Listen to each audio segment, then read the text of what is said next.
A very pleasant Tuesday to you all here at Wildcats Radio 1290. I've got a pretty good show planned for you today. My name is Rich Herrera. Thanks so much for joining us here on the home of the Arizona Wildcats. I've got a bunch of Wildcats joining us on the program today. Let's see. Who do I got coming up on the show today? It's Tuesday, so we have our weekly conversation with Dave Hickey, Athletic Director, University of Arizona. He'll join us here in just a bit. We will also be joined by Francisco Romero. Big day for him. The Astros, I don't know if you saw this, and welcome Dragon Ball. Hello there, Rich. Hello, Dragon Ball. How are you today? Doing okay. Is that your official Dragon Ball voice for the day? Hello, I'm Dragon Ball. Oh, no, you caught me in the middle of, just got done with a drink of a Gatorade right now. Oh, sorry to disturb you. I apologize. Shall I wait a minute? No, it's not okay? It's not disturbing. It's fine. It's just again, when you catch somebody in the middle of as they're trying to swallow. Hello, Dragon Ball. Hello, Rich. How you doing? Okay, there goes our perfect show. One of these days, I was going to try to have a perfect show, and then I start talking to you, and it just goes. Anyway, hello, Dragon Ball. Nice to see you today. Today on the program, we're going to have Francisco Romero. I'm not going to talk to you because you're drinking. You can look on the Dragon Ball cam on YouTube to watch Dragon Ball drink. Let me know when you're ready, and we can talk. We can talk. Okay, good. Thank you so much. I was really worried about that. Coming up on the program today, who do you have?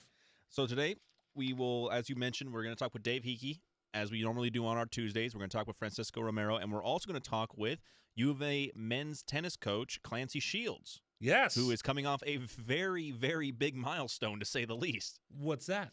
He is responsible for the University of Arizona's first ever Pac-12 title in men's tennis. So we'll talk to him coming up in just a little bit as well, plus Dave Hickey. So we have a lot of guests for you today on the program. We're coming to you live from the studios of Wildcats Radio 1290. They're brought to you by Casino del Sol. Sol Sports, bet easy, win big, bet local. Casino del Sol. All right, what I want to get to first in the program, let's talk about the big news in a very quiet way. So yesterday we talked about the University of Arizona and losing the second player off of this year's basketball team. So we knew Ben Mathurin was going to go into the NBA draft. He's a lottery pick. That just makes sense. He's got to go.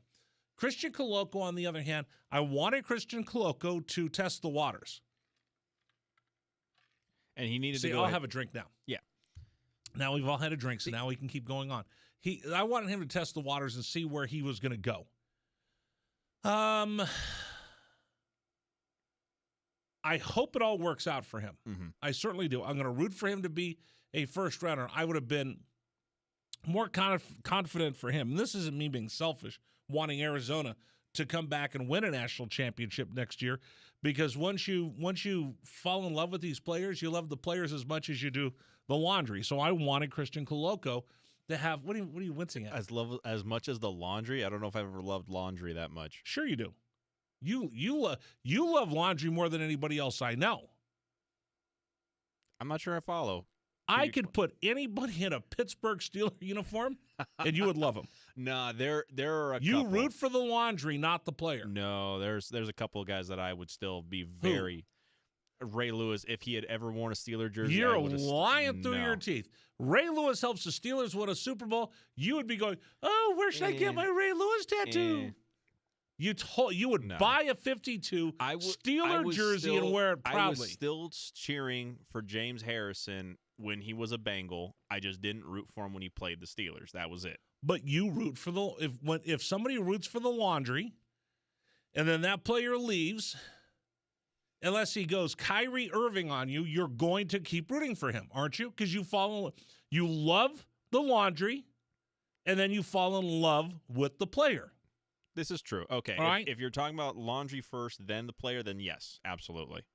Unless you have a special connection, like he went to your high school, or he's from your hometown, right? Or you know somebody who knows him, or you met him or her yourself. Like my goddaughter lives in Seattle. For whatever reason, it's very freakish that she went to high school or she's friends.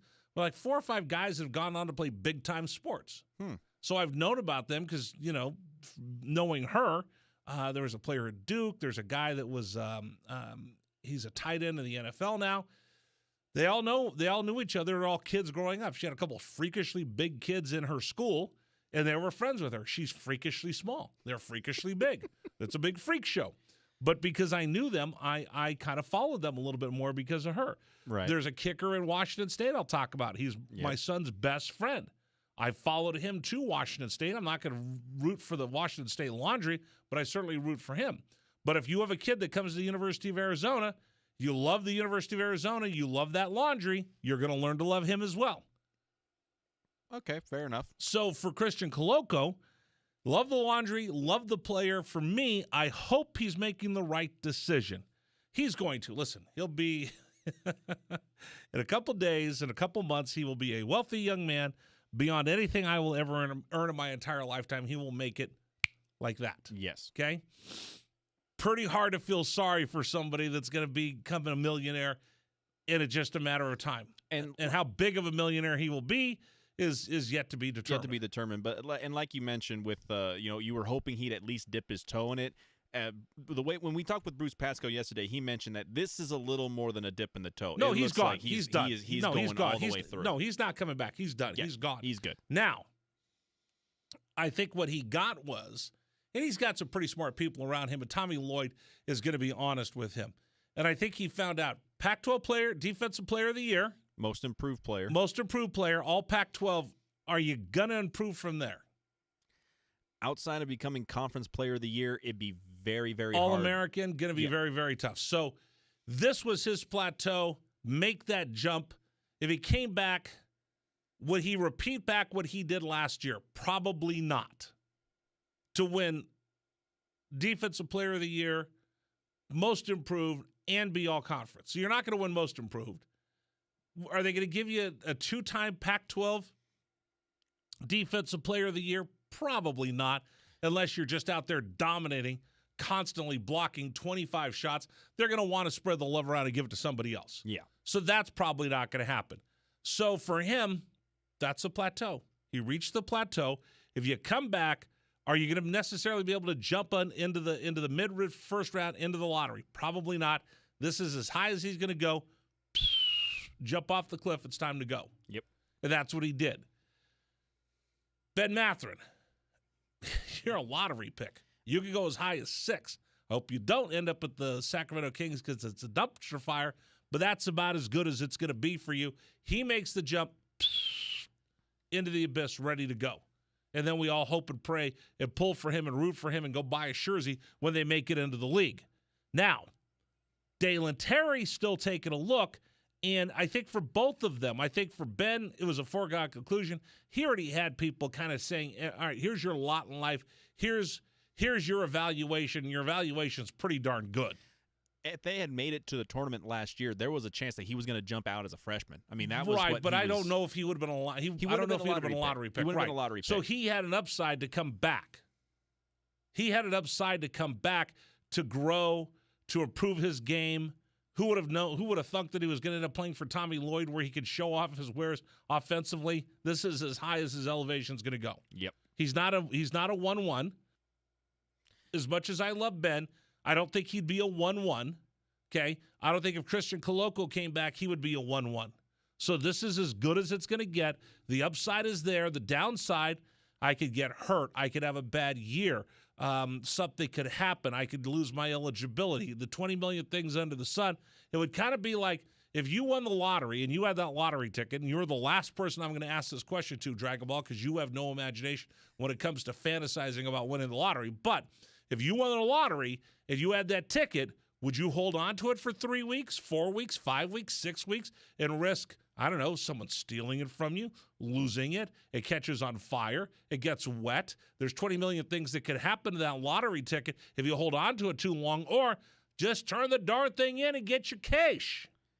That's what Ben Mathurin's doing, and that's what Christian Coloco's doing. Now, Dalen Terry, on the other hand, does he have a lottery ticket in his hand?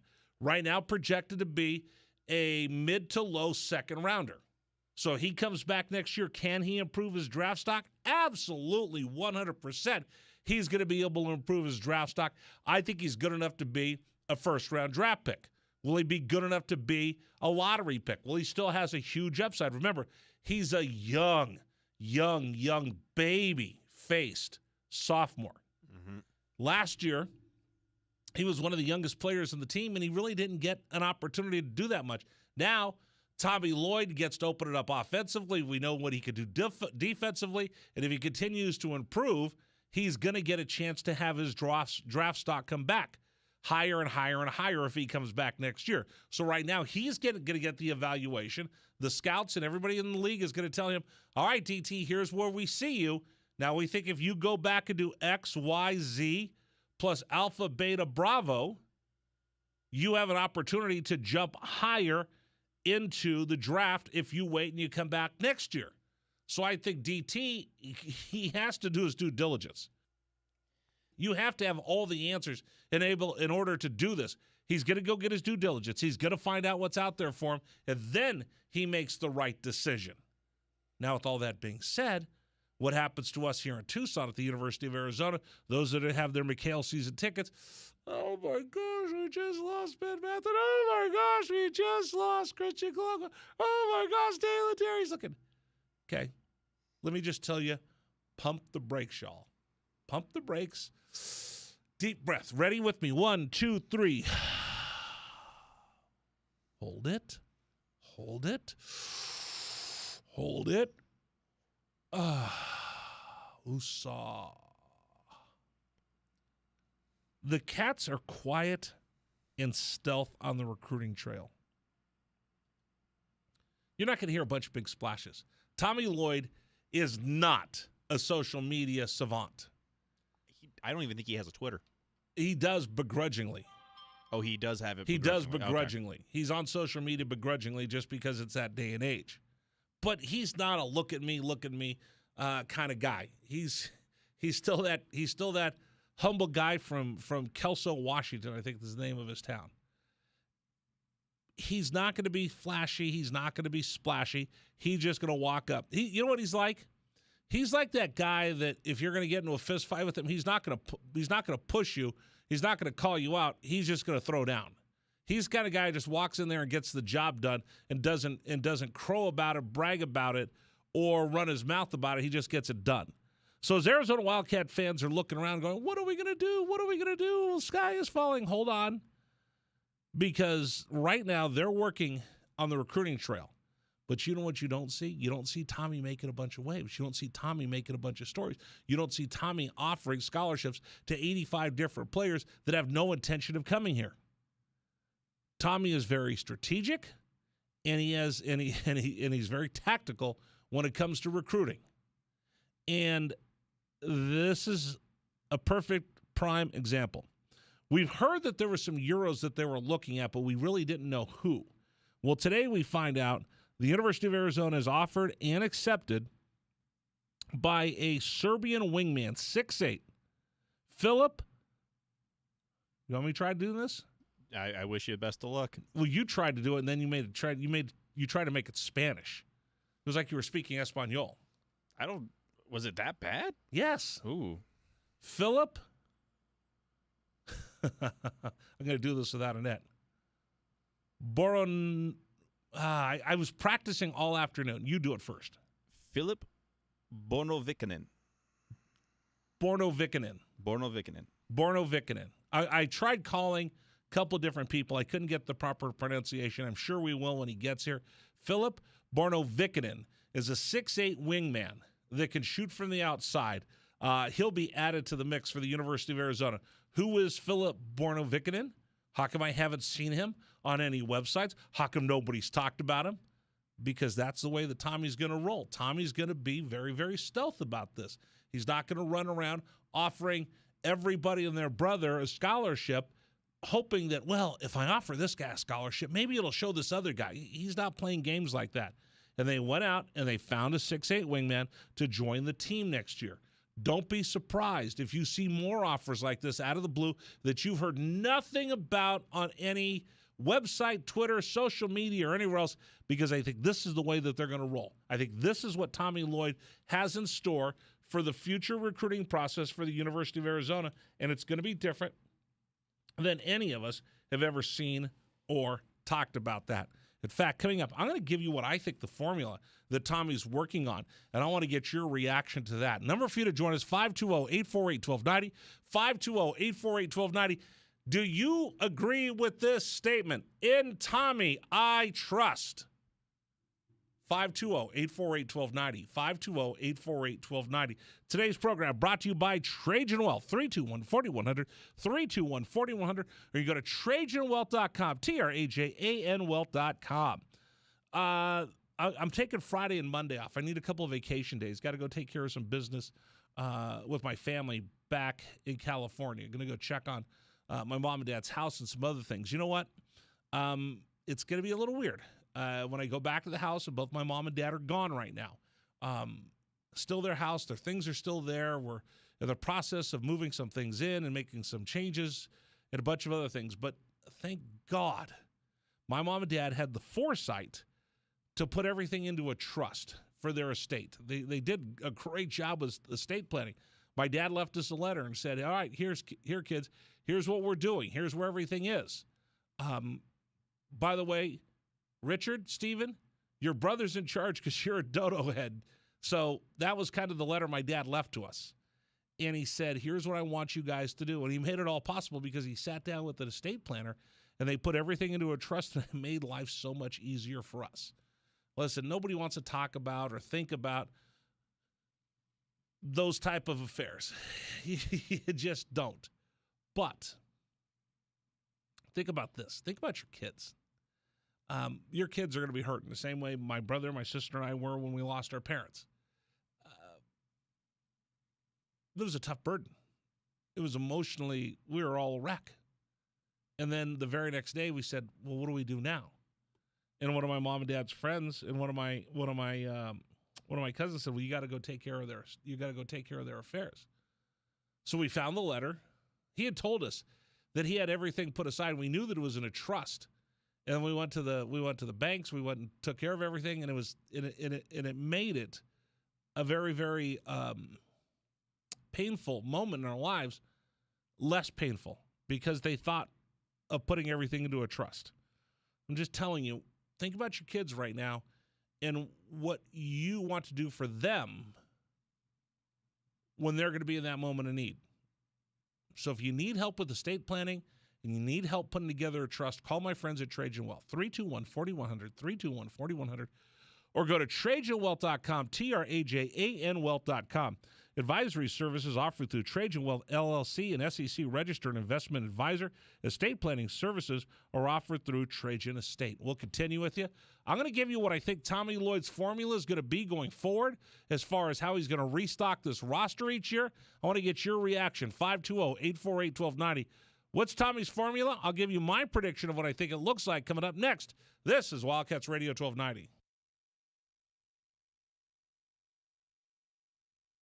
This is the Rich Herrera Radio Show. Now streaming on Facebook Live and YouTube at Wildcats 1290 and our website, wildcatsradio1290.com. Terry crosses middle, handed to Matherin between the rings. Over for Creasa. Checked by Campbell. High screen from Koloko. Creasa around it, drives right. Throw it for Koloko, who slams it down for two. Lamb set. And the pitch to Susak, driven out towards right field. That is going to get down for a base hit and go all the way to the wall. Casagrande headed for third. They're going to wave him around. He's coming home, and the Wildcats have tied it up.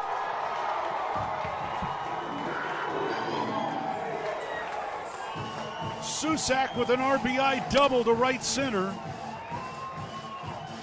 And we're still playing ball.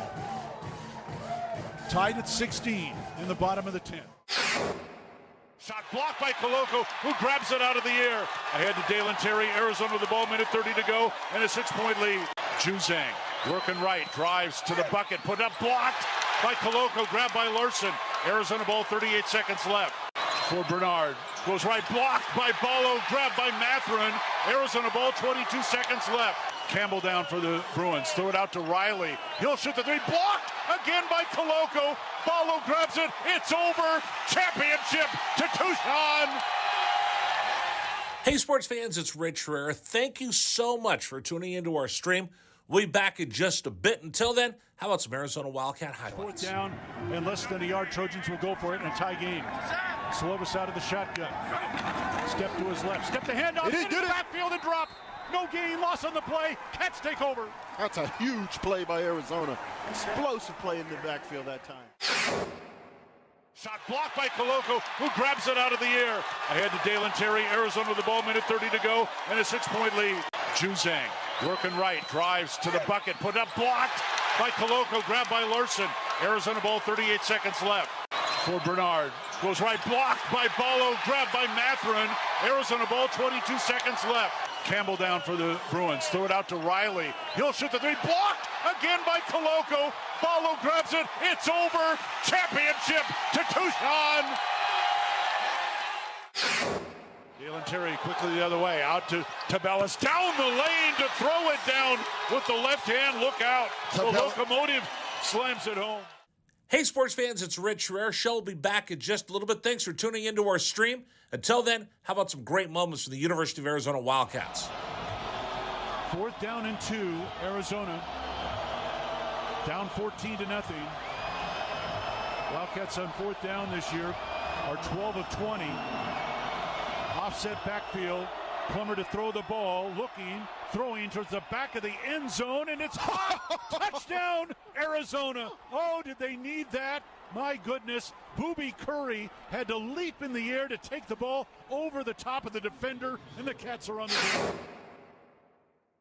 ASU with the ball, down by 11, 3 have to go, steal by Coloco. He's going to drive the other way and slam it home, and foul by Lawrence. Why Lawrence contested the big man, Christian Coloco, with defensive steal and flush. Lawrence picks up his third foul. Big guys love to play point guard. Coloco looked like one driving down. That was from midcourt. 3-point lead again for TCU. Down to 30 seconds left. Matherin with the ball for the Wildcats. Matherin around a Coloco screen, picked up by Lampkin. Go outside for Coloco. Feed it to Terry, right corner. Terry can't go baseline. Circles back out top to Matherin. 10 to shoot. 16 left in the ballgame. Matherin, 3 balls straight away. Good! That's We're a tied. huge shot for Ben Matherin in Arizona. Timeout TCU. This ball game is knotted up. 12.6 seconds to go. Ben Matherin drains a deep 3 from straight away. He's got 24 points, and we're all even. Hey, sports fans, this is Rich Herrera. Thanks so much for tuning into our stream. Back in just a bit. Until then, how about some highlights from the University of Arizona? McLeod's going to line up under center. Wiley, the running back. Receiver either side. 2 tight ends. Oregon, 5-man front. They shift. Play fake, rolling right. McLeod looking to throw. Going deep. Down, trying to find Berrio. Makes the catch inside the 25-yard line. Still loose inside the 15. First down, Arizona. What a play by McLeod. He was smacked, but he had the presence of mind to know where Berryhill was. He threw the ball. He underthrew the ball, and Berryhill was looking back at it and made a great play on the ball. An amazing play by Jordan McLeod. Brown will take the snap a yard deep in the end zone. Straight back to throw. Has some time. Steps up in the pocket. The Wildcats have got him for a safety. Second safety Arizona has recorded this season. It's a 24-12 ball game, and the Cats will get the ball. That's big Pulling on the time. field is a safety. Yes, that's big time by Arizona. That time defense did a great job of just closing the pocket from the inside, and then the pressure on the outside by Abear. They just got him. They just got there. They won their blocks that time. Excellent job by Arizona defense and really changing the momentum of this game. Hey, we have a sweet deal for you from Wildcats Radio 1290.com. Every Friday morning, 8:30 a.m., we get together with some of our sponsors. It's a business in town offering up some great deals. We call them sweet deals. So every Friday, 8:30 a.m., you can go to our website, wildcatsradio1290.com. This week's sweet deal is from Moby's inside Casino del Sol. It's their all-American beach-themed diner that serves food 24/7. Blue plate specials, frosty shakes, always open. Moby's is the place to bring your appetite for the classics. Here's the deal. You can get a $50 gift card to have dinner at Moby's, half off. That's not a bad deal at all. No, it's a great deal. $50 for just $25. You can buy a gift card. $50 gift card for just 25 bones. Friday morning, 8:30 a.m. at WildcatsRadio1290.com. By the way, I'll tell you this. They're going through and looking. We found there's a couple more DBAT gift cards that are available. You get $50 worth of swings from DBAT. In DBAT over here in Oracle. Yes. Okay. Right? That's where I took Riggs for pitching lessons when he came home, when he was home for the summer. Right. And we worked on his game, and it's a great indoor batting cage, air conditioning, everything else. If you want to get your kids some extra swings, because we're in the middle of baseball season, and today it's going to be 97. How hot is it today? 97 degrees? According to the computer I got in here, we got about 93 degrees. 93. 97 was supposed to be the high today. Yeah. It's going to get hot before you know it. So if you're looking for a great place to take your kid for instruction, and you're looking for a great sorry, Brett, I'm on the phone. Speaking of baseball, Brett Boone was calling. If you're looking for a great place to take your kid and get him in the cage, there's nothing better than DBAT, and you can get a gift card. I got it right here. I'll make sure I got to tell you guys correctly, because these are good friends of mine. Like I said, we went in there.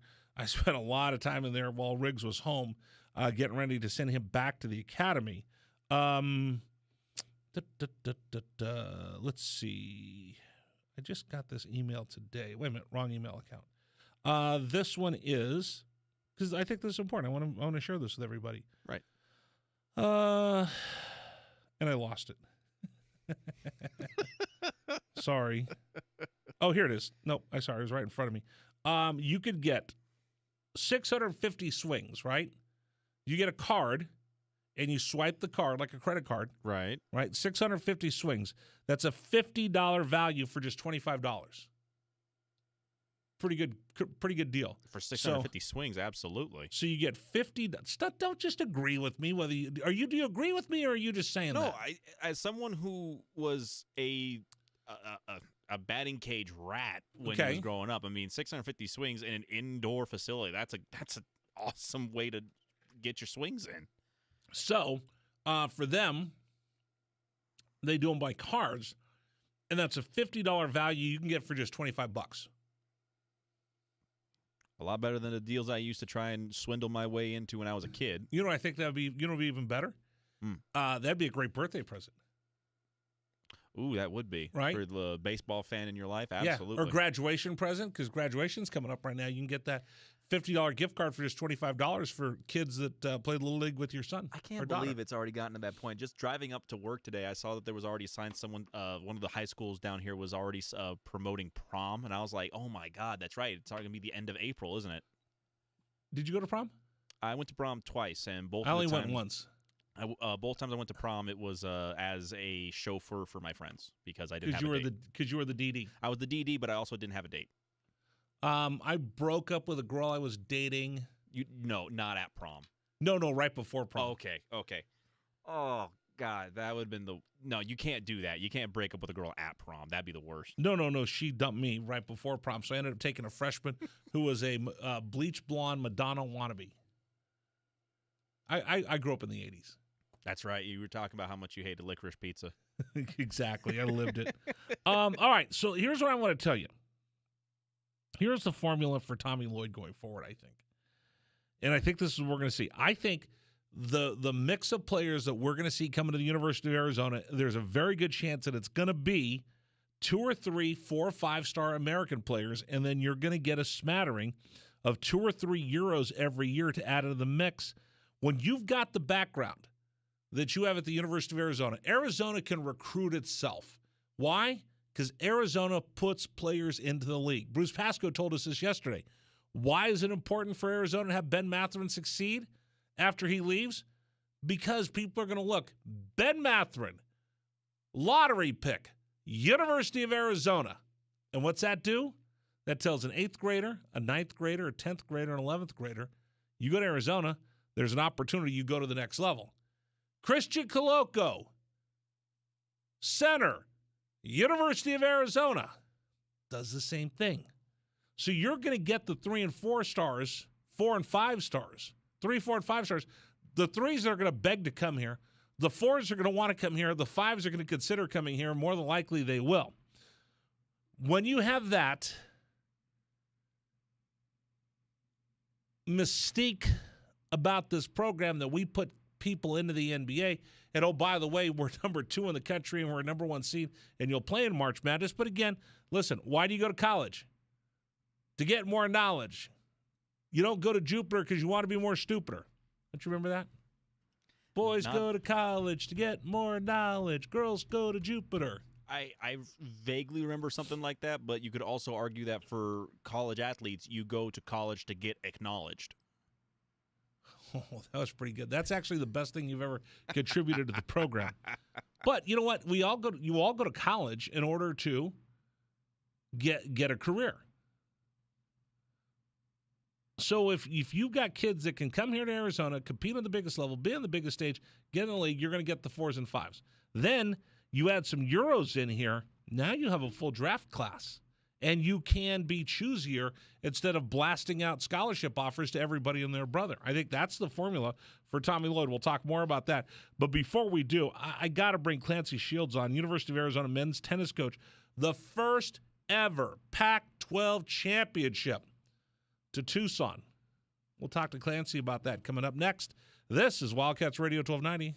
This is the Rich Herrera Radio Show. Now streaming on Facebook Live and YouTube at Wildcats 1290 and our website, wildcatsradio1290.com. Terry crosses middle, handed to Mathurin between the rings. Over for Krisa. Checked by Campbell. High screen from Koloko. Krisa around it, drives right. Throw it for Koloko, who slams it down for 2. Lamb set. And the pitch to Susak, driven out towards right field. That is going to get down for a base hit and go all the way to the wall. Casagrande headed for third. They're going to wave him around. He's coming home, and the Wildcats have tied it up.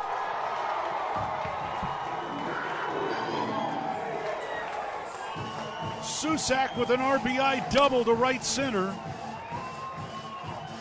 And we're still playing ball. Tied at 16 in the bottom of the 10th. Shot blocked by Koloko, who grabs it out of the air. Ahead to Dalen Terry, Arizona with the ball, minute 30 to go, and a 6-point lead. Juzang working right, drives to the bucket, put up, blocked by Koloko, grabbed by Larson. Arizona ball, 38 seconds left. For Bernard, goes right, blocked by Ballo, grabbed by Mathurin. Arizona ball, 22 seconds left. Campbell down for the Bruins, throw it out to Riley. He'll shoot the 3, blocked again by Koloko. Ballo grabs it, it's over. Championship to Tucson. Hey, sports fans, it's Rich Herrera. Thank you so much for tuning into our stream. We'll be back in just a bit. Until then, how about some Arizona Wildcat highlights? 4th down and less than a yard. Trojans will go for it in a tie game. Slovis out of the shotgun. Step to his left. Step the handoff into the backfield and drop. No gain, loss on the play. Cats take over. That's a huge play by Arizona. Explosive play in the backfield that time. Shot blocked by Koloko, who grabs it out of the air. Ahead to Dalen Terry, Arizona with the ball, minute 30 to go, and a 6-point lead. Juzang working right, drives to the bucket, put up, blocked by Koloko, grabbed by Larson. Arizona ball, 38 seconds left. For Bernard, goes right, blocked by Ballo, grabbed by Mathurin. Arizona ball, 22 seconds left. Campbell down for the Bruins, throw it out to Riley. He'll shoot the 3, blocked again by Koloko. Ballo grabs it, it's over. Championship to Tucson. Dalen Terry quickly the other way, out to Tabellas, down the lane to throw it down with the left hand. Look out. The locomotive slams it home. Hey, sports fans, it's Rich Herrera. Show will be back in just a little bit. Thanks for tuning into our stream. Until then, how about some great moments from the University of Arizona Wildcats? 4th down and 2, Arizona. Down 14-0. Wildcats on 4th down this year are 12 of 20. Offset backfield. Plummer to throw the ball, looking, throwing towards the back of the end zone, and it's caught. Touchdown, Arizona. Oh, did they need that? My goodness. Booby Curry had to leap in the air to take the ball over the top of the defender, and the Cats are on the board. ASU with the ball. Down by 11, so they have to go. Steal by Koloko. He's going to drive the other way and slam it home, and foul by Lawrence. Lawrence contested the big man, Christian Koloko, with defensive steal and flush. Lawrence picks up his third foul. Big guys love to play point guard. Koloko looked like what, driving down that was from mid-court. 3-point lead again for TCU. Down to 30 seconds left. Matherin with the ball for the Wildcats. Matherin around a Koloko screen, picked up by Lampkin. Go outside for Koloko. Feed it to Terry, right corner. Terry can't go baseline. This is Wildcats Radio 1290, the home of Arizona Athletics. And I am so proud to welcome a gentleman that made history along with this tennis team, Clancy Shields, bringing home the first ever Pac-12 Men's Tennis Conference Championship to Tucson, is our special guest here on Wildcats Radio 1290. First of all, Clancy, Coach, to you and your entire program, to you and all your players, congratulations on making history. Rich, thanks for having me on. It was kind of a fairy tale season. It is, and we're still living in it. So we're excited to bring home the regular season title, to go undefeated in arguably the toughest conference in the country, but we've still got a lot of work to do, but an exciting milestone for the program, and couldn't be happier for our players. So how'd you do it? I mean, in the history of the University of Arizona, playing in the Pac-8, going back to the Pac-10, now the Pac-12, Arizona's never won the regular season title in tennis. How did it all come together? Well, like my mentors before have always told me, to dream big. To dream big and to set big goals, set unreasonable goals that people will laugh at you about. And we set this goal from day one. It was the goal of mine when I took the job here, and maybe I didn't always believe it, but we kept working hard, and we recruited the right kids, and hats off to them. They've done an incredible job, and the success is really in the work that they've put in, and we say this a lot: if you do the bare minimum, you get the bare minimum results, and this team has really gone above and beyond. They work incredibly hard when no one's watching, and I kind of reflected on that the past few days of how did we get here, and I'm always reminded of the players are watching film on their days off. They are going in and taking care of their bodies. They're stretching extra after practice. They're going out and hitting serves on their own, and if you have a bunch of motivated young men like we do, the sky's the limit, and they've really earned this through hard work. There's no substitute for hard work, and my hat's off to those guys. Clancy Shields joining us right now, men's tennis coach, University of Arizona, bringing back first ever Pac-12 title to Tucson. Everybody could talk a big game, Coach. And I read this newspaper. I think you gave this quote to the reporters yesterday. Listen, when I got the job and they brought me in, I said, hey, we're going to win the Pac-12. Well, Coach, everybody says that. Everybody comes and takes a job, says, I'm going to win a Pac-12. I'm going to win a national championship. I'm going to do this. I'm going to do that. How do you go from that great feeling when you get the job and you convince somebody I'm the right man for the job to the hard work and then planning your work and then eventually being able to work that plan? Yeah, well, it wasn't always the case. I think I lost my first 16 matches in the Pac-12. We went winless in the first 2 years here, and a lot of times I doubted myself. And, I the thing that motivated me about being at Arizona was, I wanted to be, I wanted our program to be elite along with the other programs at Arizona. And, when you're rubbing shoulders with the basketball program and our softball program and so many great programs at Arizona, it motivates you to be great and to put the extra work in and to get that recruit that you maybe didn't think you could get and to go the extra mile. And so I'd say a lot of it is our team, our players, our coaching staff. We're motivated by the people that are around us.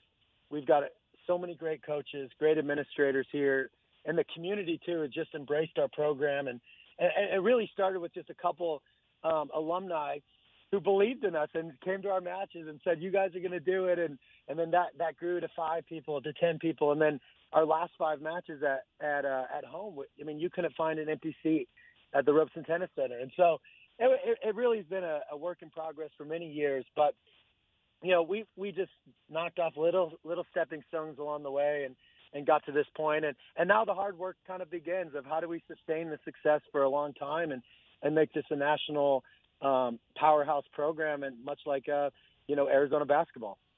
go back to something, because you know what, Coach?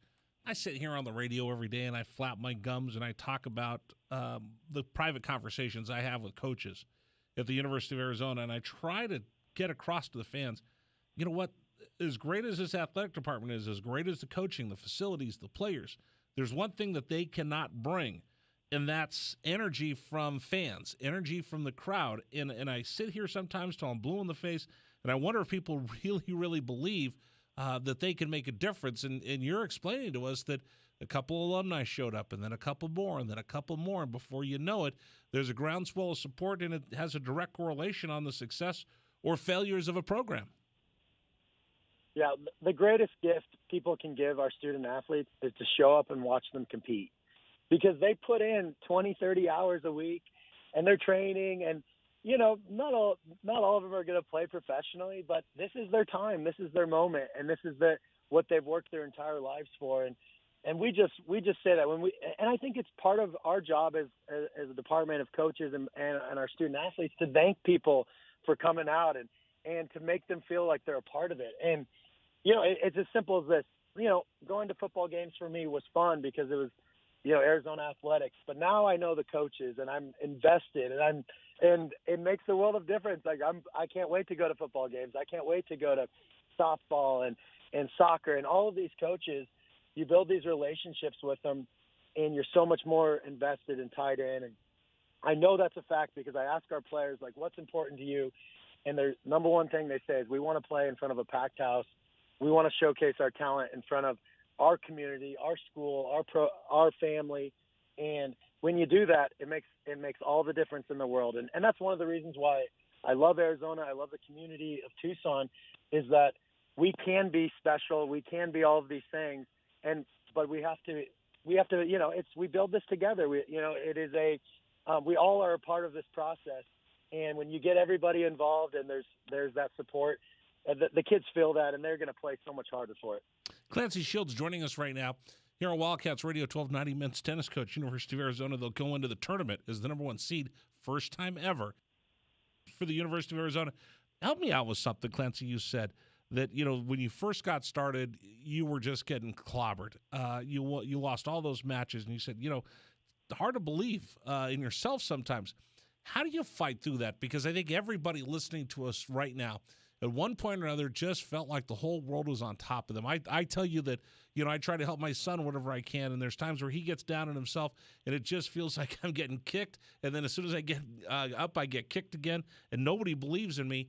And I'm starting to not believe in myself. How do you push through that when nobody in the world believes in you and you're even having doubts whether you can get the job done or not? Yeah, well, that was what was so special about this past weekend. We beat, to clinch the conference, the regular season title, we did it at Washington. And I remember 4 years ago, we'd lost 15 in a row in the Pac-12, and I kept saying, guys, we just got to get over the hump. And we ended up losing a really close one that we should have had against Washington. And actually our fifth-year senior this year back then said he was crying, and he said, well, what do we got to do? Like, is it ever going to happen for us? That was exactly the quote he said. Is it ever going to happen for us? And I told him, I said, it is going to happen for us. We just got to keep pushing, and we just got to keep driving and grinding and keep pushing forward, because everything in life is about confidence and belief. And then once we started getting the ball rolling and started winning, confidence, it's a hard thing to get. It's easy to lose at times. But if you believe in what you're doing, your process, you believe in the people that you have around you, good things can happen. But certainly we've all been there. And, I think those low days make the high days even sweeter. And that's what makes this whole thing for me so sweet, especially for my seniors, is that they were a part of the losing. They were a part of, being the laughing stock of our conference, and they never gave up. They never gave in. They kept believing in what we were doing.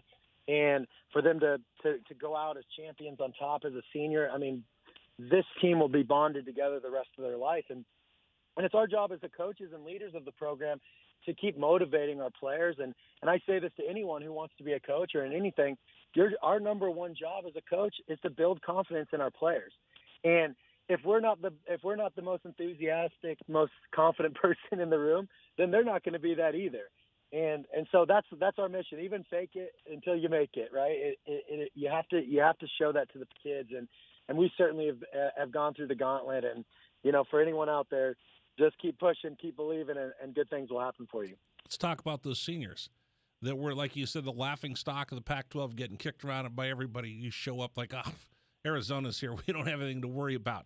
Now, these same seniors never gave up. They are the epitome of what it means to bear down. Talk about the senior class and everything they've been through and how happy you are for these individuals.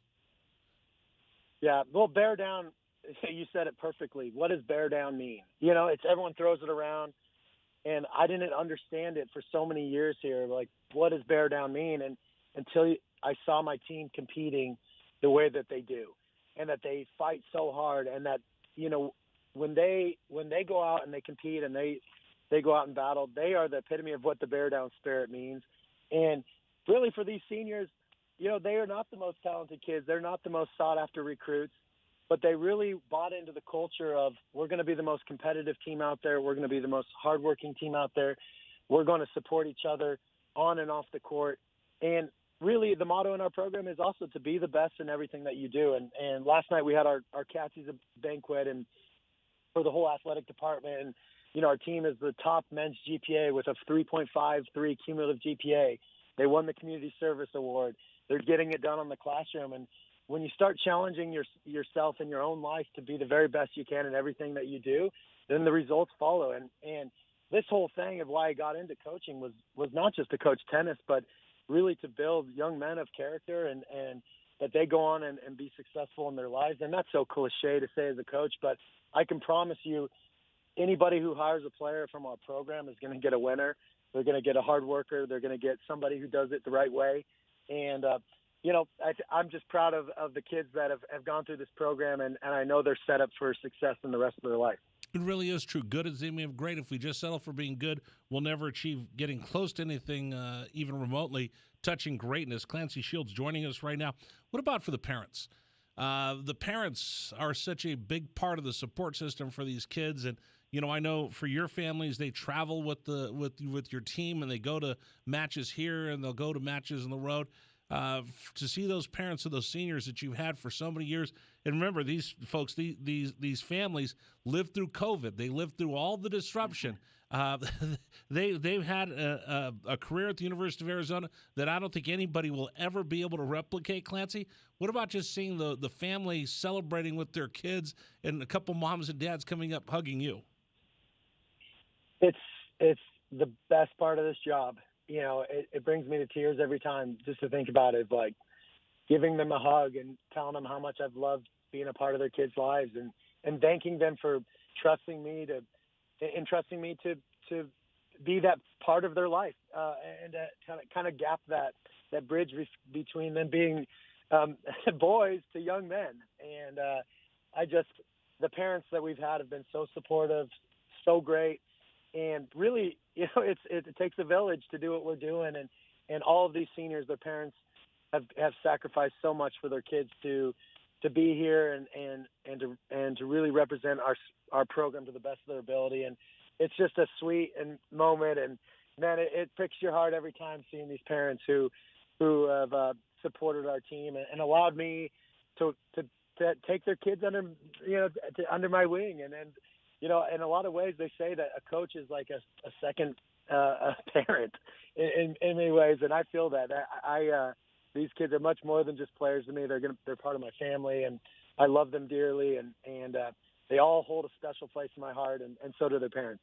Go back to championship mentalities, working hard, bearing down, and how that goes viral through McHale Center, and when you have the head coaches meetings and Dave Hickey brings you all along, it's like you guys are sitting around as knights of the round table, and you see Jed and the energy that he's bringing. You see Tommy, the success that he's had.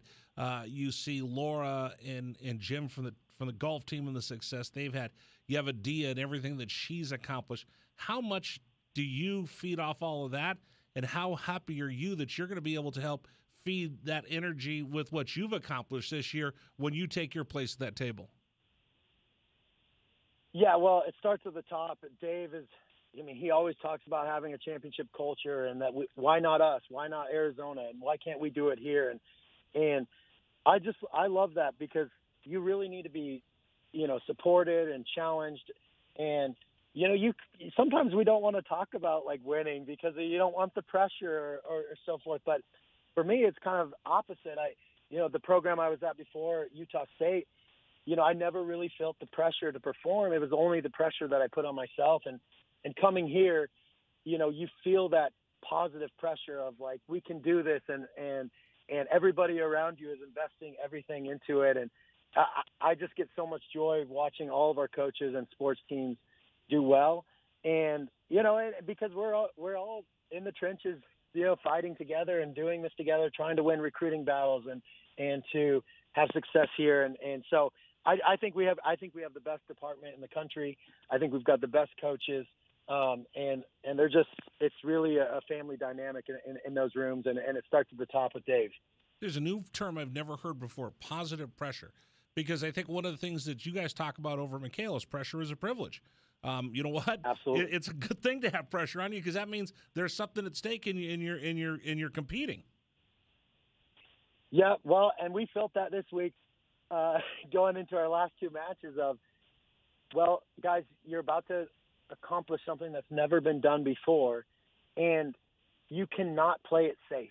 You cannot hide from this. You need to embrace it, and that was the cool thing for our team, knowing that we had to win these last two matches to win the conference championship, and that was our conversation. Of pressure is a privilege, and actually the first thing that we did in our match, I said, guys, take 3 deep breaths and smile for me, and it just takes a little bit of that, like, having fun. It's almost like the quarterback for the 49ers, Joe Montana. Yeah. He goes into the last drive and he's talking. He cracks a joke. I mean, and that's the thing is that you need to know how to handle it. But at the same sense, there's nothing more fun than being in that state of heightened living where you have something on the line and you're going after it. And we've experienced the highs and the lows.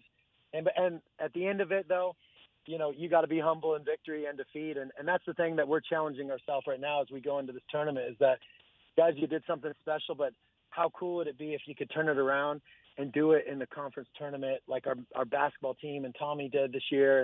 And that would show a really big sign of our character on our team if we could really turn it around and have a good result this week. Wow. All right, so what's next? Ojai for the Pac-12 championships. You're the number 1 seed, Coach. Tell us about it. Yeah, we're the number 1 seed. When you've beaten everyone in the conference, they're going to look at you a little different when you walk in the building. That all eyes are on you. You got the target on your back. We're no longer the hunter. We're the hunted. And I couldn't be more happy for our players to experience what that feels like, because that's what it's all about. Is once you've earned that spot, how can you maintain it? How can you stay at the top of your game?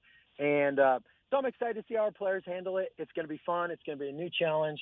And, we'll see what we can do. We're certainly, we want to host the NCAA tournament with the top 16 teams, host the regional, the first 2 rounds of the NCAAs, which would be so cool for Tucson. Have a ton of people at our matches in the hot desert heat. We would love to have that happen. And so we've got a lot of goals still left to knock off on that we set at the beginning of the year. And so our players are still very much hungry, and they're going to come out like warriors this weekend, and we're going to give everything that we got. You know what it is, Coach? It's T-shirt time. It's time for you guys to earn more T-shirts. I got a Pac-12 regular season. I need you to get a Pac-12 championship T-shirt for winning the tournament. I mean, come on. That Pac-12 championship hat is pretty cool, isn't it? It's pretty cool, but, as I told some of the guys, I said, look, winning a championship is cool. You get a ring, you get a shirt, you get a hat. But what's even more cool is that what you guys accomplished this year will bond you together for the rest of your life, for the next 10, 20, 30 years. When players get married, when they have kids, everybody's bonded together now because we were able to accomplish something as a group. And if there's something cool about that, then that's what it was. And I couldn't be happy to know that this group will be together the rest of their lives and have that moment that they were able to share. And let's go create some more of them. Absolutely. Clancy, Coach, thank you so much for sharing this with us. I mean, you listen, since you've been coming on the radio, I ask you for all these coaches, and I ask you for all this motivation, and for you to take these lessons that you shared with us over this season and watch them come to fruition with a championship for your team. I couldn't be prouder of the Arizona men's tennis program, watching you guys achieve everything you have. And listen, you guys host Pac-12. If you guys host NCAAs and you want us to come out there, do the radio shows and support it, we will be there. We will do anything you want to support and pack the tennis center.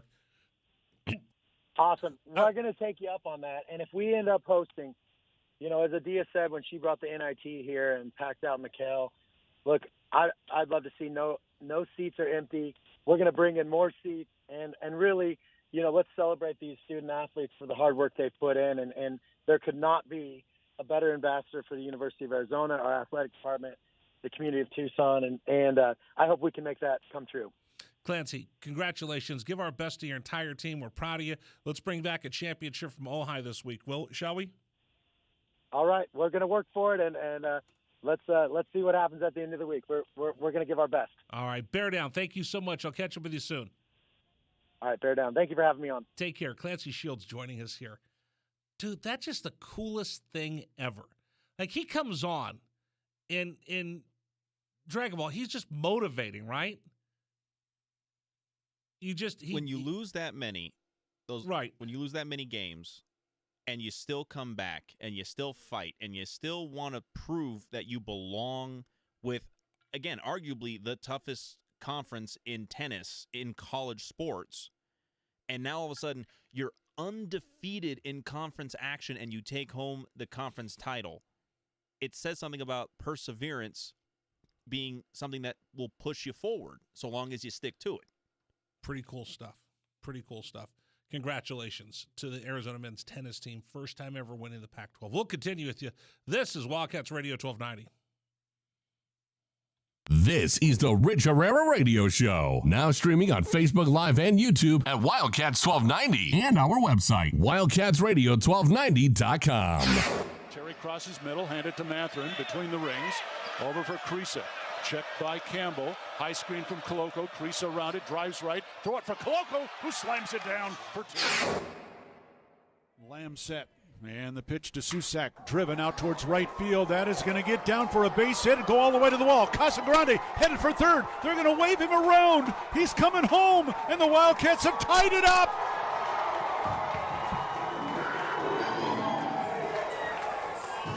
Susak with an RBI double to right center. And we're still playing ball. Tied at 16 in the bottom of the 10th.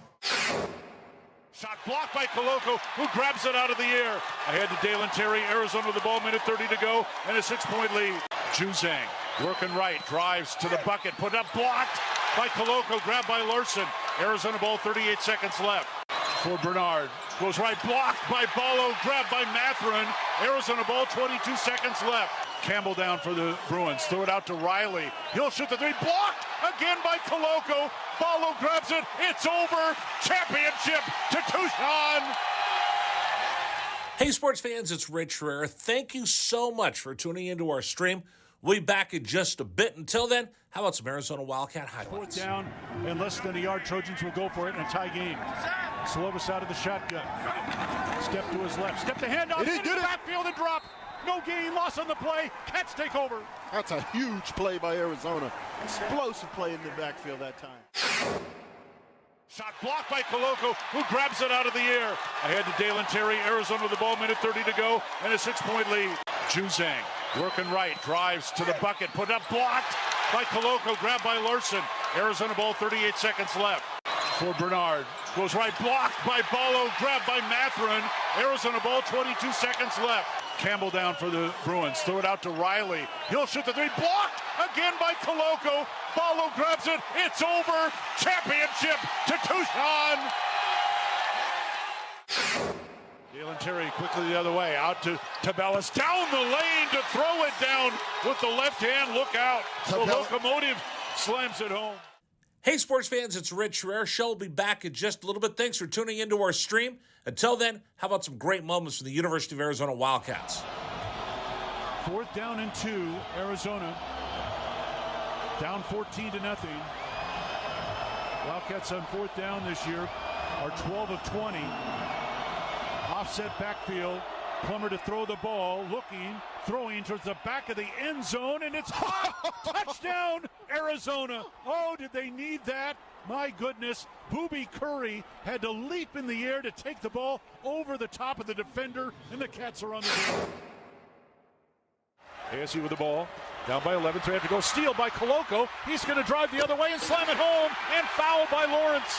Why Lawrence contested the big man, Christian Koloko, with defensive steal and flush. Lawrence picks up his 3rd foul. Big guys love to play point guard. Koloko looked like one driving down. That was from mid-court. 3-point lead again for TCU. Down to 30 seconds left. Matherin with the ball for the Wildcats. Matherin around a Koloko screen, picked up by Lampkin. Go outside for Koloko. Feed it to Terry, right corner. Terry can't go baseline. Circles back out top to Matherin. 10 to shoot. 16 left in the ballgame. Matherin, 3 balls straight away. Good! That's a huge shot for Ben Matherin in Arizona. Timeout TCU. This ball game is knotted up. 12.6 seconds to go. Ben Matherin drains a deep 3 from straight away. He's got 24 points, and we're all even. Hey, sports fans, this is Rich Herrera. Thanks so much for tuning into our stream. Back in just a bit. Until then, how about some highlights from the University of Arizona? McLeod's going to line up under center. Wiley, the running back. Receiver either side.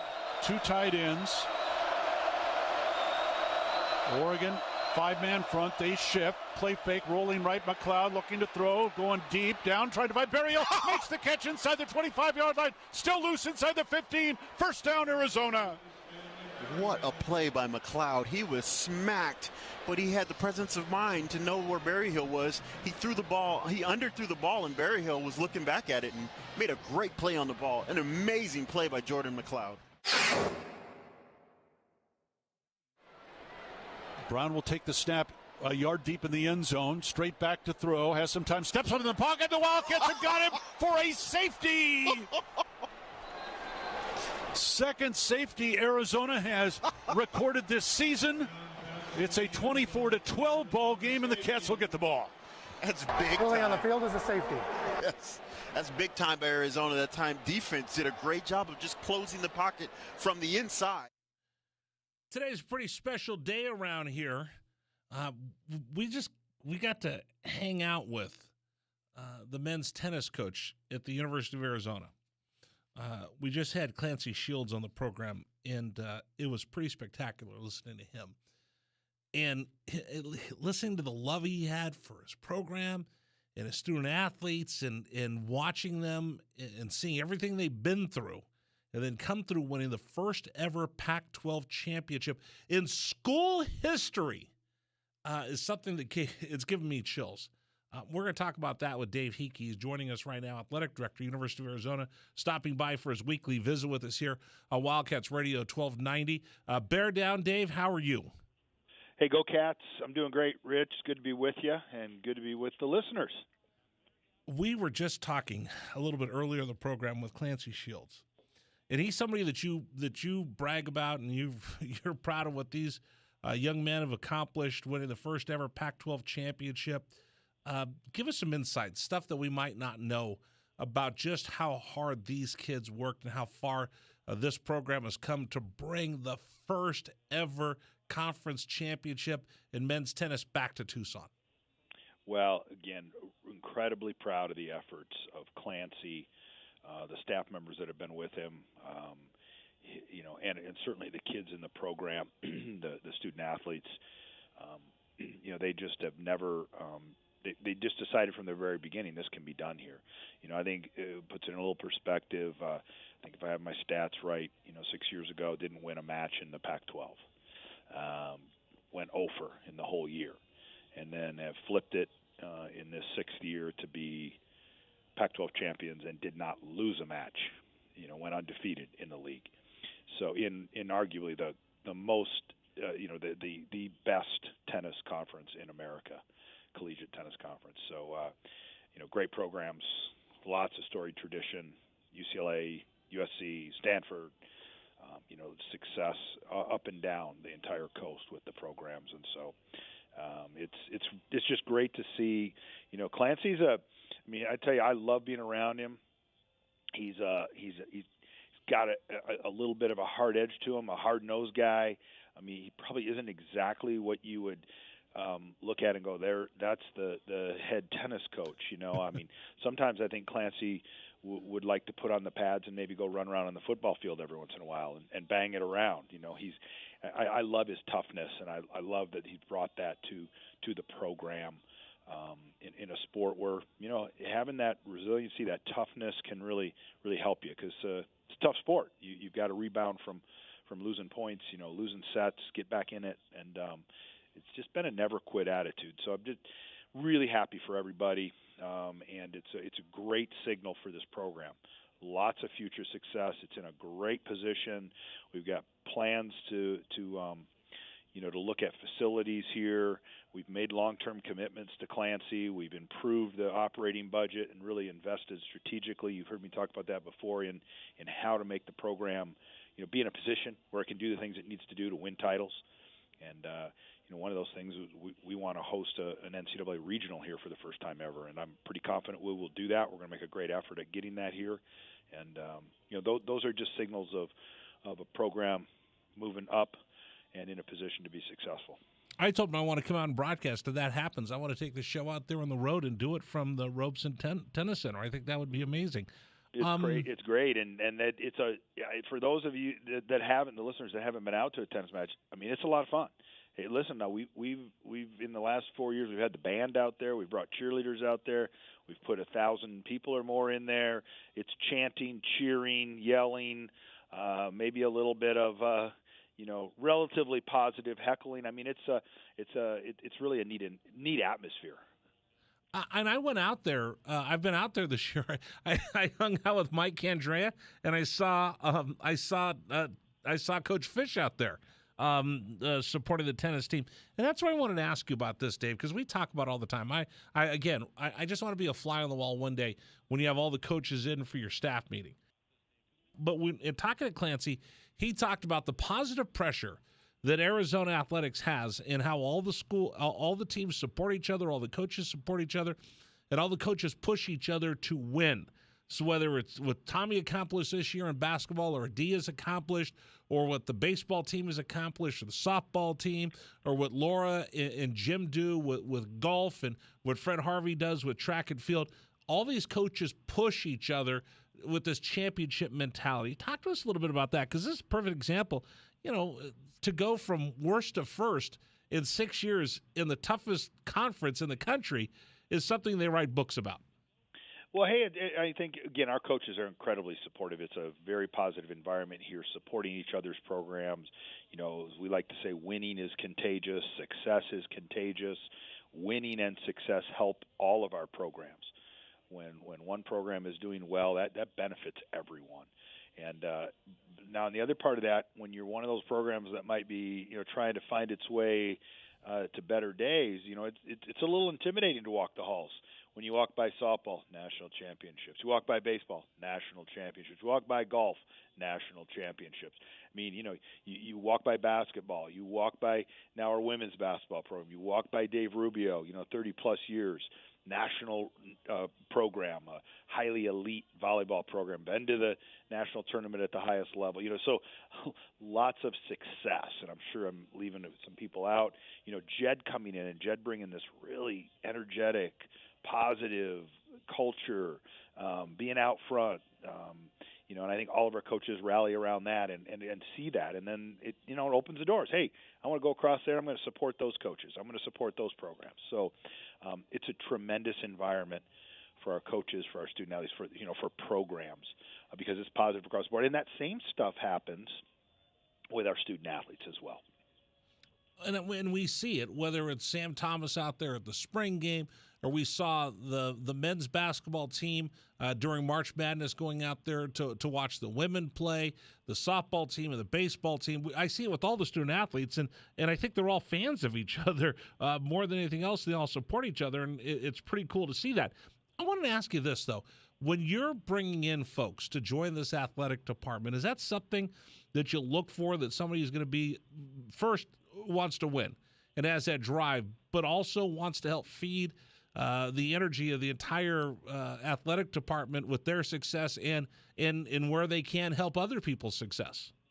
For sure. I think we want team players. We want people that are connected, engaged, don't just come in for one specific reason and just kind of sit there in that program, whether that's a head coach or whether that's staff. We're all in this together. We can all help each other. Success on one level is good for every level. That's what helps build great athletic departments and great programs is the people. And again, in Tucson, I think it's important to be engaged with your student athletes, engaged with the department and who we work with every day. We like to be around each other. We like to support each other. Engaged in the community and the people who support us, and supporting those entities out there in our community, that's powerful, and I think that's super, super important. Being in an ivory tower or being in a shell or saying, hey, I'm just the coach for this sport, it doesn't go real well. It isn't something that I think is advantageous in any way, and I think it can harm when things maybe don't go the way you want it to go. So we want team players, we want people to be engaged, support each other, help each other out. And, when you give and when you support, when you serve others, it generally comes back and benefits you in huge ways. Dave Hickey joining us here on Wildcats Radio 1290. Clancy was just telling me a great story because, I'm sitting here every afternoon and on the pre- and post-game shows on the flagship for Arizona Athletics, and I tell folks, you don't understand how important you are to the success of these teams and what it means to these student athletes. And sometimes I feel like, hey, I hope I'm not just saying this over and over and over again and it loses its meaning, because Clancy just told us when he was getting together with these seniors who had just gotten their tails kicked and had lost all these matches and were, at times crying after a match, what are we going to do? When is it going to turn around?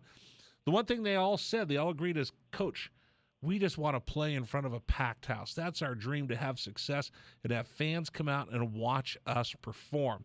And listening to Clancy say that, I got goosebumps and a little teary-eyed, because it's something that we talk about all the time, and I hope fans understand.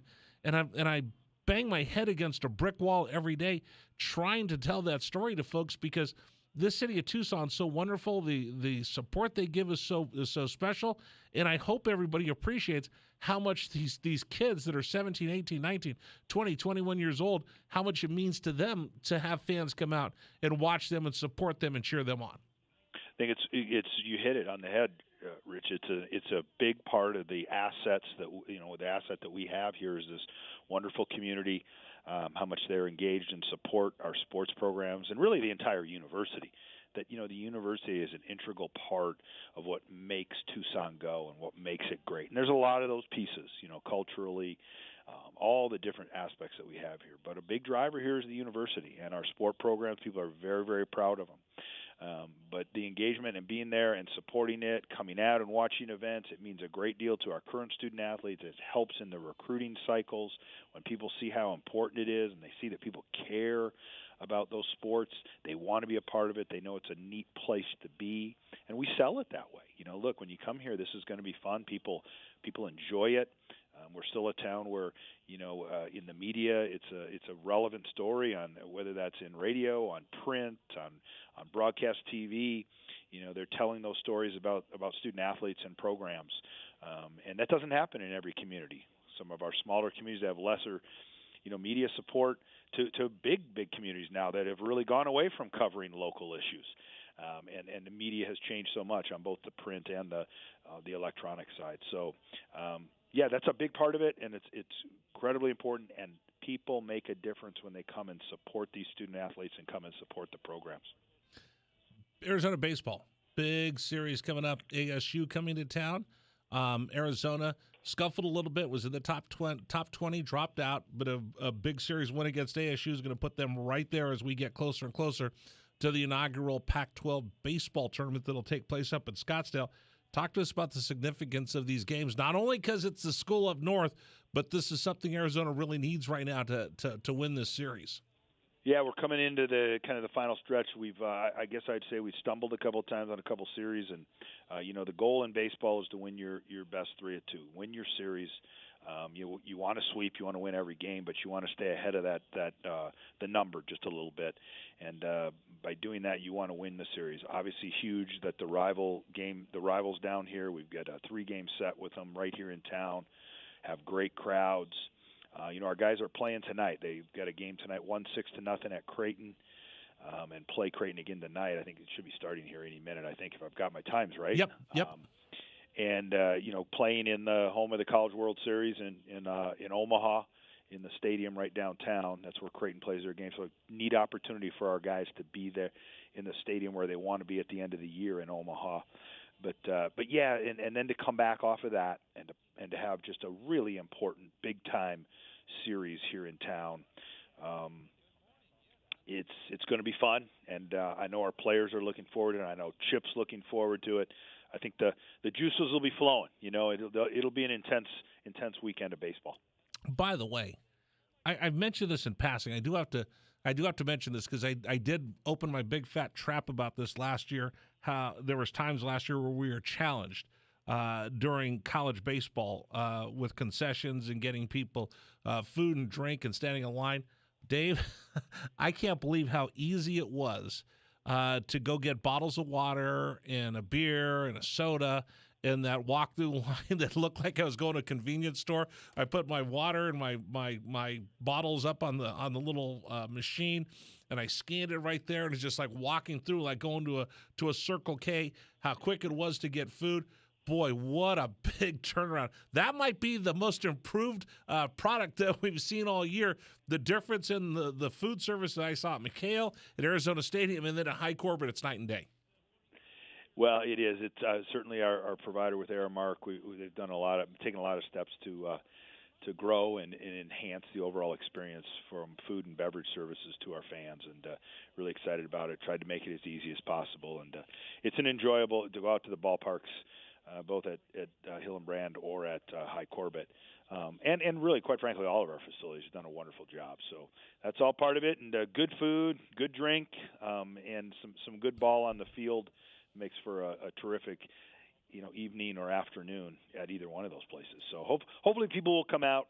We've got tickets still available, but let's fill it up for this Friday, Saturday, and Sunday for baseball against ASU. By the way, I was looking for photos of you last night. I think last night was the Catsies, right? It was. Did you do you have a tuxedo? Did you bust out a tuxedo for the event? Well, I wasn't in the best dressed affair, but we dress up a little bit and like a award show, right? It is our Catsies, obviously the playoff, the ESPYs award that many might be familiar with, award show with greatest athletes, greatest plays. We honor all of our academic champions. We have really some very neat things that go on throughout the night. It's a night dedicated to the performances of our student athletes. It's their evening, really. They vote on all the awards. They've established all the awards, and they hand those out that evening. So it's a big production. We do it right on the floor at McHale. It's a 5-star night, and we really enjoyed it. And it happened last night. Lots of different opportunities for our student athletes to kind of be recognized.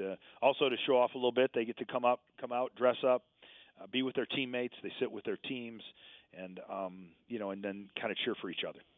Our friend Sam Thomas was the female senior student athlete of the year. Brooks Fail in swimming for the men. And by the way, Clancy did mention that his team had the top GPA for men's sports, and the Gym Cats were the top GPA for women's sports. Yeah, so we do it all. Community service awards for teams, for individuals. Obviously, our best GPAs. Our academic achieving individuals as well as teams, and again, we honor the championships, the teams that win the championships. We do the best play of the year. All of that brought into a night where it's just fun to watch and celebrate all the success. And yeah, we had Sam and Brooks as our male and female student athlete of the year, and very deserving. Had Alex Flanagan in, who hosted this year's award show. She's an alum, and really it's such an honor to have her come back for that event. And one of the all-time greats, really in the work for the NFL Network, NBC, I think Fox, all of the networks, ESPN at some point, and did a lot of sideline reporting and analyst work. And it was neat to have her there, just really host the evening and bring such a high-level classiness to the evening as an award show. Well, Dave, let me get out of the way for a couple seconds here and let you talk to the fans. Well, geez, it's amazing how things are moving right along. Don't ever want to, when I have the opportunity to forget to thank everyone. This is a tremendous place because of the people. Yes, the people we have here and our student athletes and our coaches and those who are on our team supporting them, but certainly the fans, our fan base, great fan base, our supporters, our donors, who really passionately help this program be as strong as it is. So I thank you for all that. And we want to talk about this down the road too, Rich, a Title IX celebration. We're doing it really throughout the year, but a big celebration in June, and I hope our fans will look forward to that. We've been really on the forefront of Title IX and opportunities for women. We have some great stories to tell about how it's really transformed lives through the years and put female athletes in such a position of success now, which is wonderful going forward. So look forward to talking about that in the future. So thanks, everybody, for your help. Bear down and go Cats. If you think about Title IX, you want to talk about, when we talk with Mike Andrea, we talk with Adia Barnes, we talk with Laura Anello, you talk with all those coaches and the opportunities that women have here. It's pretty special with the programs we have. So absolutely, let's dedicate a portion of next week to talk about that. Dave, I appreciate you joining me. Bear down. I will hopefully bump into you soon. Look forward to it. Thanks, Rich. All right, take care. Dave Hickey joining us here on Wildcats Radio 1290. All right, coming up on the program, Dragon Ball has. Are you trying to make me mad talking about Major League Baseball? I mean, I know that the old school soul that you have when it comes to baseball does not like the news that's coming out from a recent. Oh, but I am excited about something. Oh, are you? Yeah, Mayans starts tonight. That's right. Mayans starts tonight. I'll give you my fanboy perspective of that coming up in just a bit. Plus, baseball's just doing stupid things. What did Forrest Gump said? Stupid is as stupid does. Baseball. We'll talk about that next.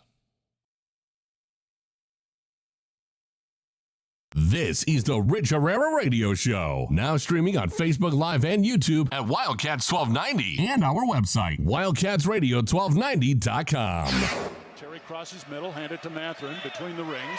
Over for Creasa. Checked by Campbell. High screen from Coloco. Creasa around it, drives right. Throw it for Coloco, who slams it down for two. Lamb set. And the pitch to Susak, driven out towards right field. That is going to get down for a base hit and go all the way to the wall. Casagrande headed for third. They're going to wave him around. He's coming home, and the Wildcats have tied it up.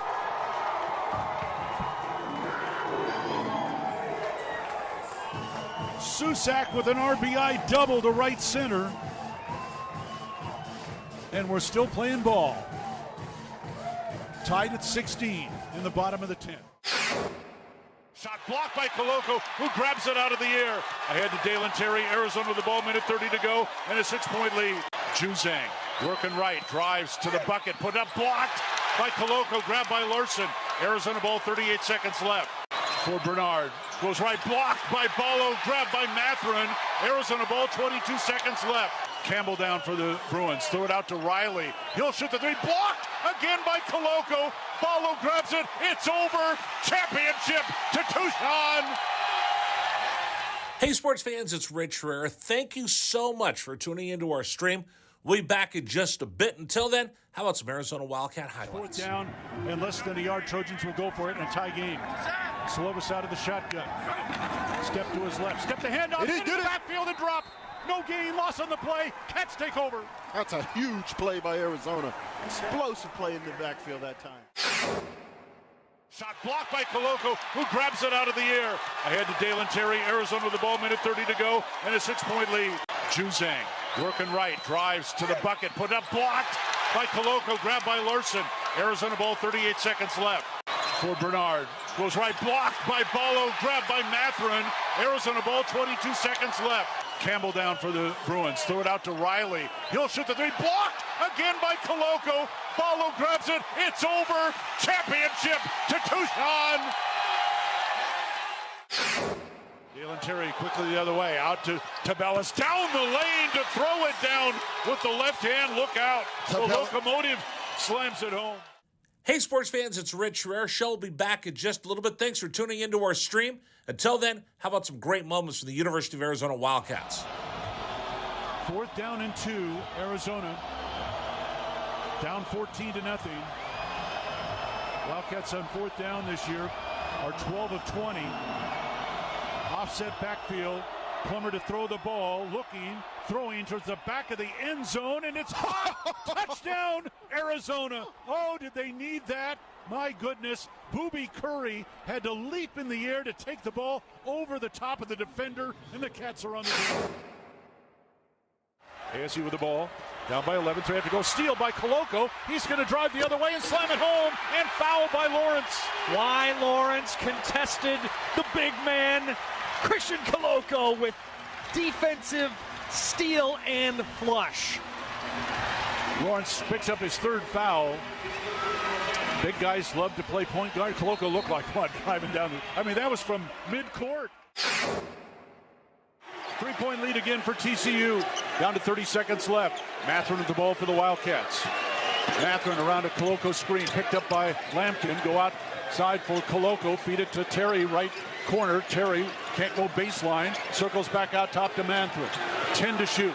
16 left in the ballgame. Mathurin, 3 balls straight away. Good! That's a huge shot for Ben Mathurin in Arizona. Timeout TCU. This ball game is knotted up. 12.6 seconds to go. Ben Mathurin drains a deep 3 from straight away. He's got 24 points, and we're all even. Hey, sports fans, this is Rich Herrera. Thanks so much for tuning into our stream. Back in just a bit. Until then, how about some highlights from the University of Arizona? McLeod's going to line up under center. Wiley, the running back. Receiver either side. 2 tight ends. Oregon, 5-man front. They shift. Play fake, rolling right. McLeod looking to throw. Going deep. Down, trying to find Berryhill. Makes the catch inside the 25-yard line. Still loose inside the 15. First down, Arizona. What a play by McLeod. He was smacked, but he had the presence of mind to know where Berryhill was. He threw the ball. He underthrew the ball, and Berryhill was looking back at it and made a great play on the ball. An amazing play by Jordan McLeod.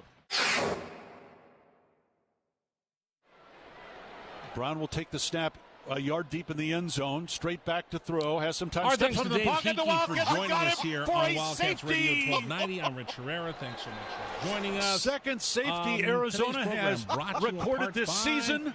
PGA It's a 24-12 ball game, and the Cats will get the ball. That's big. On the field is a safety.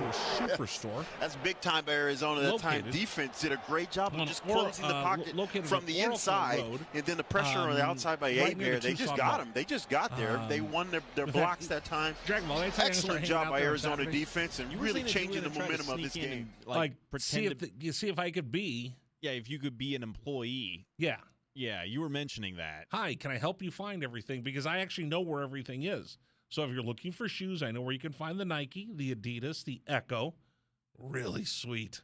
Puma, New Balance, Skechers, and the new MG4, the hottest golf shoe anybody's looking for out there. Plus all the FootJoy that they have out there. If you're looking for golf balls, I could show you where the Titleist Pro V1s are, the TaylorMade Callaway, Bridgestone, Wilson, Drivers, Ping, Callaway, TaylorMade, Cobra, and I could show you exactly where they do custom club fitting. And if you're looking for clothing, I could show you exactly where the Black Clover is, Travis Matthew, Nike, Under Armour, Puma, and they even have Barstool Sports Gear. That's a lot of stuff. You know where all of that is? I know where all of it is because I hung out there all day Saturday. I told you I got my Theragun there. Yes, you had mentioned that. Oh, has it changed my life? I'm glad that it is working. Have you noticed I'm a lot less grumpy? Yeah, you've definitely been using that thing a lot more. It is. In fact, I got it right here. Yeah. It is on hand with you. It is at your desk. It's right here, and I'm using it on my shoulders and my lower back, and I use it every day, and I have been sleeping like a baby. I feel like $1 million. Oh, if you get, hold on, Dave. Hold on. I got to, this is the best thing ever. At the very least, what? This thing. I should just talk like this the rest of the show? No, it goes to show that this thing is legitimate. Oh, yeah. And they have them right there. So if you're trying to figure out what to tell your family you want for Father's Day, Theragun. It's there. There's like a couple different models. I just got the mini, and I got it last weekend. And normally I've got like a pinched nerve in my neck.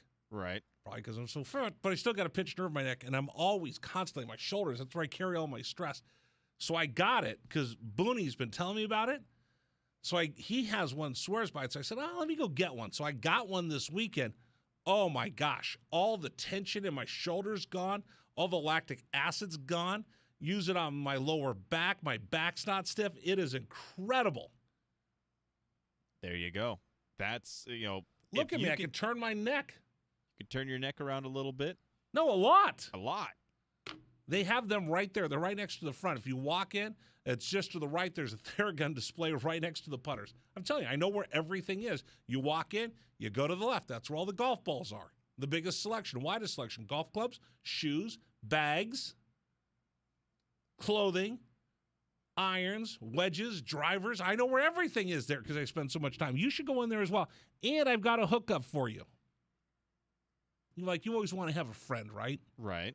So, if you go in there for the home of golf pros and beginners, PGA Tour Superstore here in Tucson, mention the program. And if you have a purchase of $100, they're going to knock 20% off. If you've got a purchase of $50, they're going to take, if you got a purchase, blah, blah, blah, blah, blah. This is why I'm just an amateur working there right now. If you want to get something really cool, $250 or more, they'll knock $50 off. That's a good deal, especially with everything that's in there. I mean, you're gonna obviously get yourself up to that $250 mark. Tell them you heard about PGA Tour Superstore, a Wildcats Radio 1290. You go, hey, I'm friends with Rich Herrera. $20 off a purchase of $100. TCU not going to foul yet. Mathurin looking at Tommy Lloyd. Shot clock at 15. Mathurin back and forth dribble. 10 to shoot now. Long ways from the bucket. Off to Dalen Terry. Terry looking for help. 6 to shoot. Way outside to Mathurin. 3, 2. Mathurin forces the 3 off the rim. No good follow. Coloco jets it home. And the Cats up by 5. Offensive rebound, and the man of the night, Christian Coloco, 12 of 13 from the field, 28 points. This is the Rich Herrera Radio Show, now streaming on Facebook Live and YouTube at Wildcats 1290 and our website, wildcatsradio1290.com. Do you watch middle, hand it to Mathurin between the rings. Have you seen it? Over for Creasa. Checked by Campbell. High screen from Coloco. Creasa around it, drives right. Throw it for Coloco, who slams it down for 2. Sons of Anarchy was way too over the top. The pitch to Susak, driven out towards right field. That is going to get down for a base hit and go all the way to the wall. Casagrande headed for third. They're going to wave him around. He's coming home, and the Wildcats have tied it up. It got to the point where they were just jumping the shark left and right. Right. Talk about Sons of Anarchy and Kurt Sutter. Actually, I think Kurt Sutter worked on Mayans, but he was just too over the top, and he actually left the show. So this is season 4 of Mayans, which starts tonight. I can't wait. This is a really good show. One of the few shows that I actually watch on television. Have they said that this is going to be the last season, or are they going to continue this? I thought it was done during COVID. Right. But so tonight is the 2-part season premiere.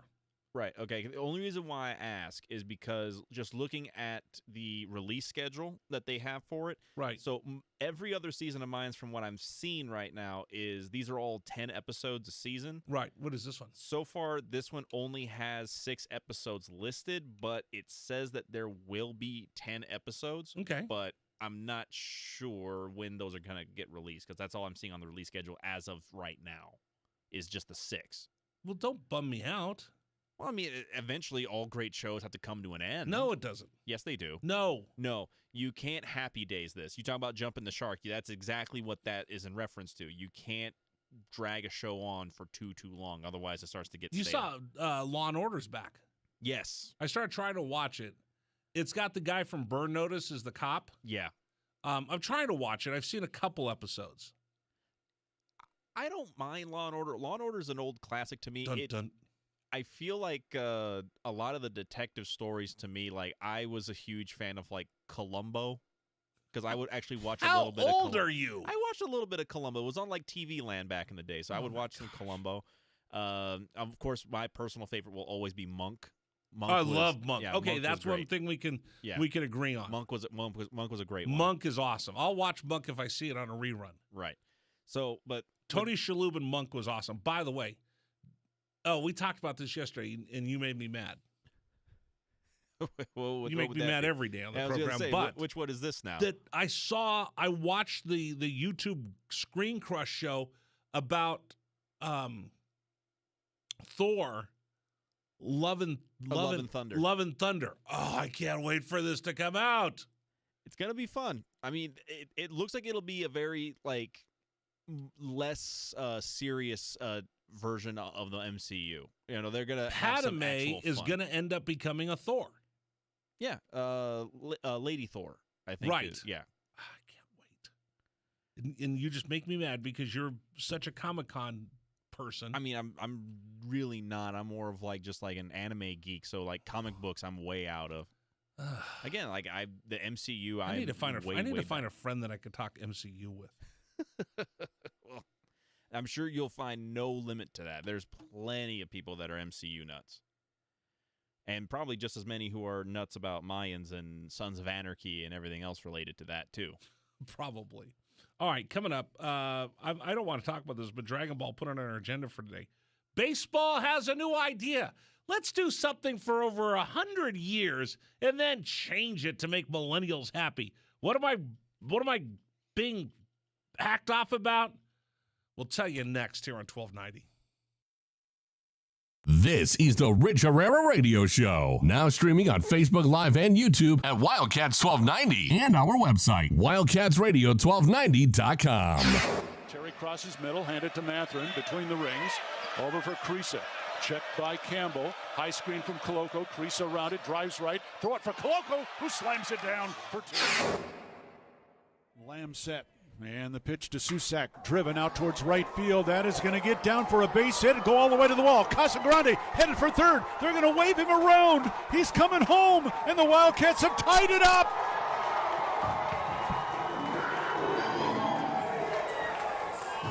Susak with an RBI double to right center. And we're still playing ball. Tied at 16 in the bottom of the 10th. Shot blocked by Coloco, who grabs it out of the air. Ahead to Dalen Terry, Arizona with the ball, minute 30 to go, and a 6-point lead. Juzang working right, drives to the bucket, put up, blocked by Coloco, grabbed by Larson. Arizona ball, 38 seconds left. For Bernard, goes right, blocked by Ballo, grabbed by Matherin. Arizona ball, 22 seconds left. Campbell down for the Bruins, throw it out to Riley. He'll shoot the 3, blocked again by Coloco. Ballo grabs it, it's over. Championship to Tucson. Hey, sports fans, it's Rich Herrera. Thank you so much for tuning into our stream. We'll be back in just a bit. Until then, how about some Arizona Wildcat highlights? 4th down and less than a yard. Trojans will go for it in a tie game. Slovis out of the shotgun. Step to his left. Step the handoff. It is good. Backfield and drop. No gain, loss on the play. Cats take over. That's a huge play by Arizona. Explosive play in the backfield that time. Shot blocked by Coloco, who grabs it out of the air. Ahead to Dalen Terry, Arizona with the ball, minute 30 to go, and a 6-point lead. Juzang Working right, drives to the bucket, put up, blocked by Koloko, grabbed by Larson. Arizona ball, 38 seconds left. For Bernard, goes right, blocked by Ballo, grabbed by Mathurin. Arizona ball, 22 seconds left. Campbell down for the Bruins, throw it out to Riley. He'll shoot the three, blocked again by Koloko. Ballo grabs it, it's over. Championship to Tucson.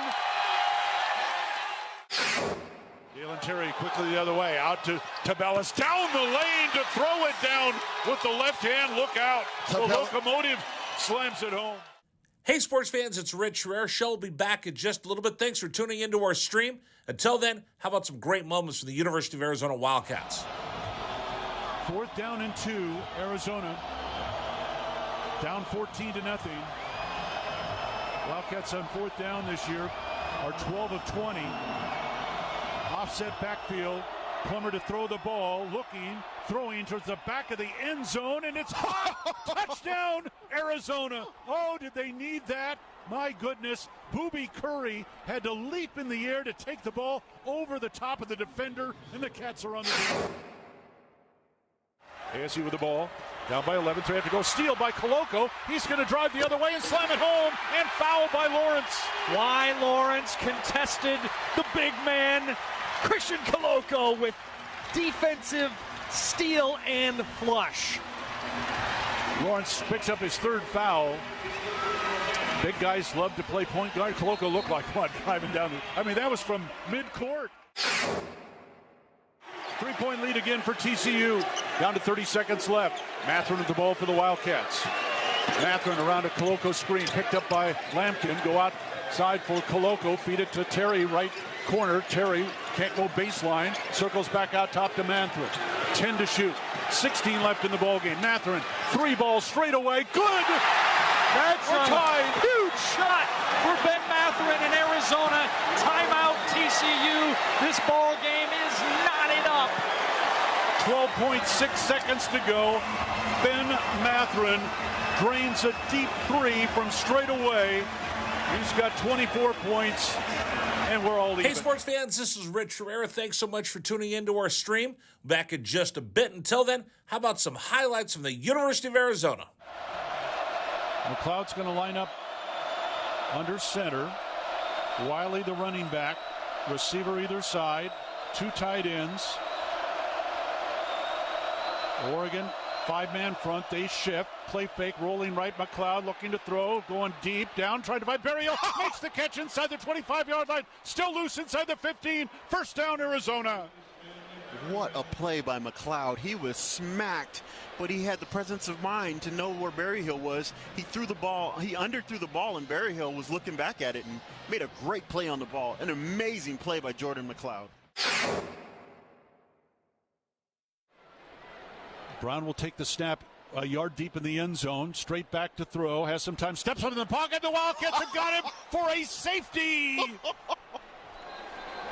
Second. Rich Herrera Radio Show rolls on here on Wildcats Radio 1290. Thank you so much for joining us. My name is the aforementioned Rich Herrera. That is Dragon Ball. You can see him on the Dragon Ball cam for those of you watching our stream on YouTube and Facebook Live and on WildcatsRadio1290.com. Happy to be a part of the show. Just happy to be here. God willing, I can help the team. Just come up with a better cliche. Come up with a better cliche. A couple weeks ago, you were asking me what the definition of irony is. That is ironic. The sentence you just said. What? Come up with a better cliche. No, the whole point of a better or newer cliche. The whole point of a cliche is that it's old and it's been used to death. Okay, well then come up with a different cliche. Come on. What was your major in college? I was a journalism major. Come on, journalism major. Come on, J-school guy. I mean, I already came up with one earlier. Is that you go to college for knowledge, or if you're an athlete, you go to get acknowledged. That was lame. You said earlier that was a good one. Yeah, but you then now you made it a cliche because you used it too much. I used it 2 times. Yeah, that's fair. All right, at least say hi. At least say hi to your grandmother. Hello, Nanny.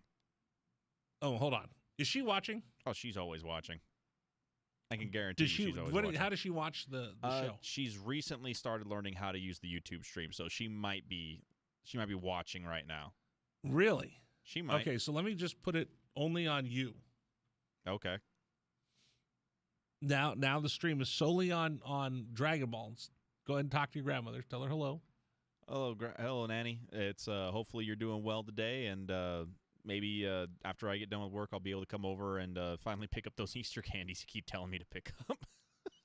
What are you talking about? She had picked up some Easter candies for me that I've kind of been unable to go towards her place to go.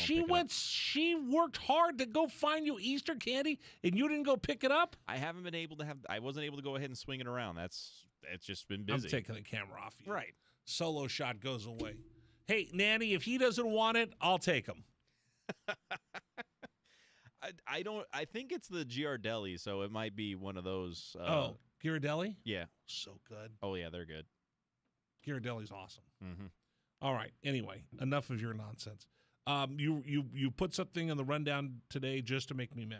I'll let you explain it. So, the MLB, as it... No, MLB. As There's MLB, no the.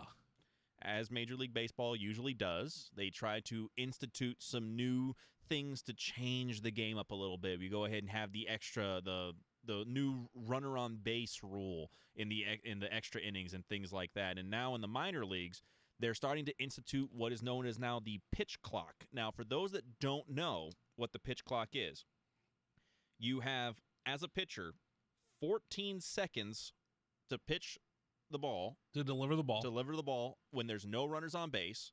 You have 18 seconds when there is a runner on base.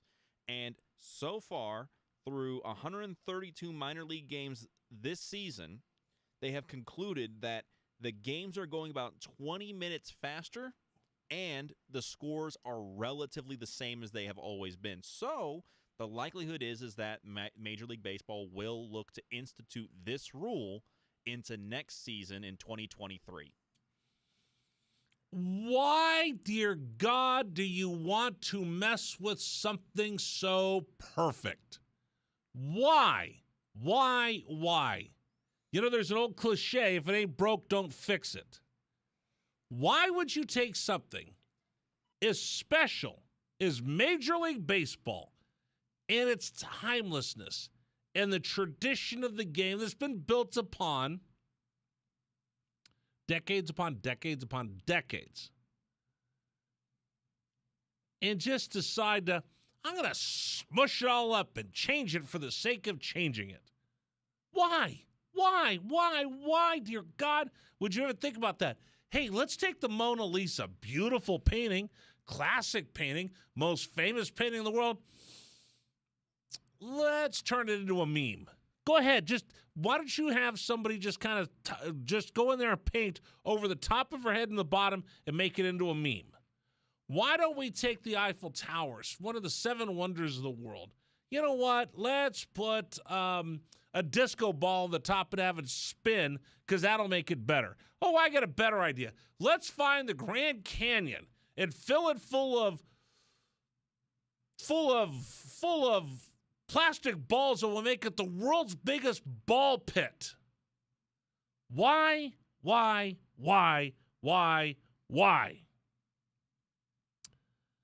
did this show a week ago on opening day on the network. I got lucky enough they asked me to work on opening day. So I did the show. And I just wasn't feeling good about the game, and I was asking everybody, well, has the game changed? Is it past its time? Are they messing around with everything? Do we need to change all this? What's wrong with the game of baseball? 4 hours straight. From one side of the country to the other. I had nothing but call after call after call. And remember, this isn't the baseball network. I'm not on SiriusXM's MLB network right now. I'm on CBS Sports Radio doing my national work. And I had call after call after call after call of folks. And they all agree. They all said, there's nothing wrong with baseball. I love baseball the way it is. I don't need you to change the game of baseball. This whole thing, and now I'm just on my soapbox, so I'm just going to let it rip. This whole thing about wanting to change the game of baseball, and it takes too much time when the games are too long, and I just don't like the games that go and you go in extra innings, and it breaks my heart, is such rubbish. I'm sorry. I've never seen or heard anybody walk out of a baseball game to say, I really enjoyed that game tonight. It's just a shame it went into extra innings. Well, sometimes you can't stay the full extra innings. Nobody asked you to. Listen to it on the radio on the way home. Watch it on TV when you get home. But I've never heard anybody go, wow, that was a great game, until they gave us free baseball. Have you ever heard anybody ever complain about overtime? No. I've heard some people complain only because, I thought the game was over.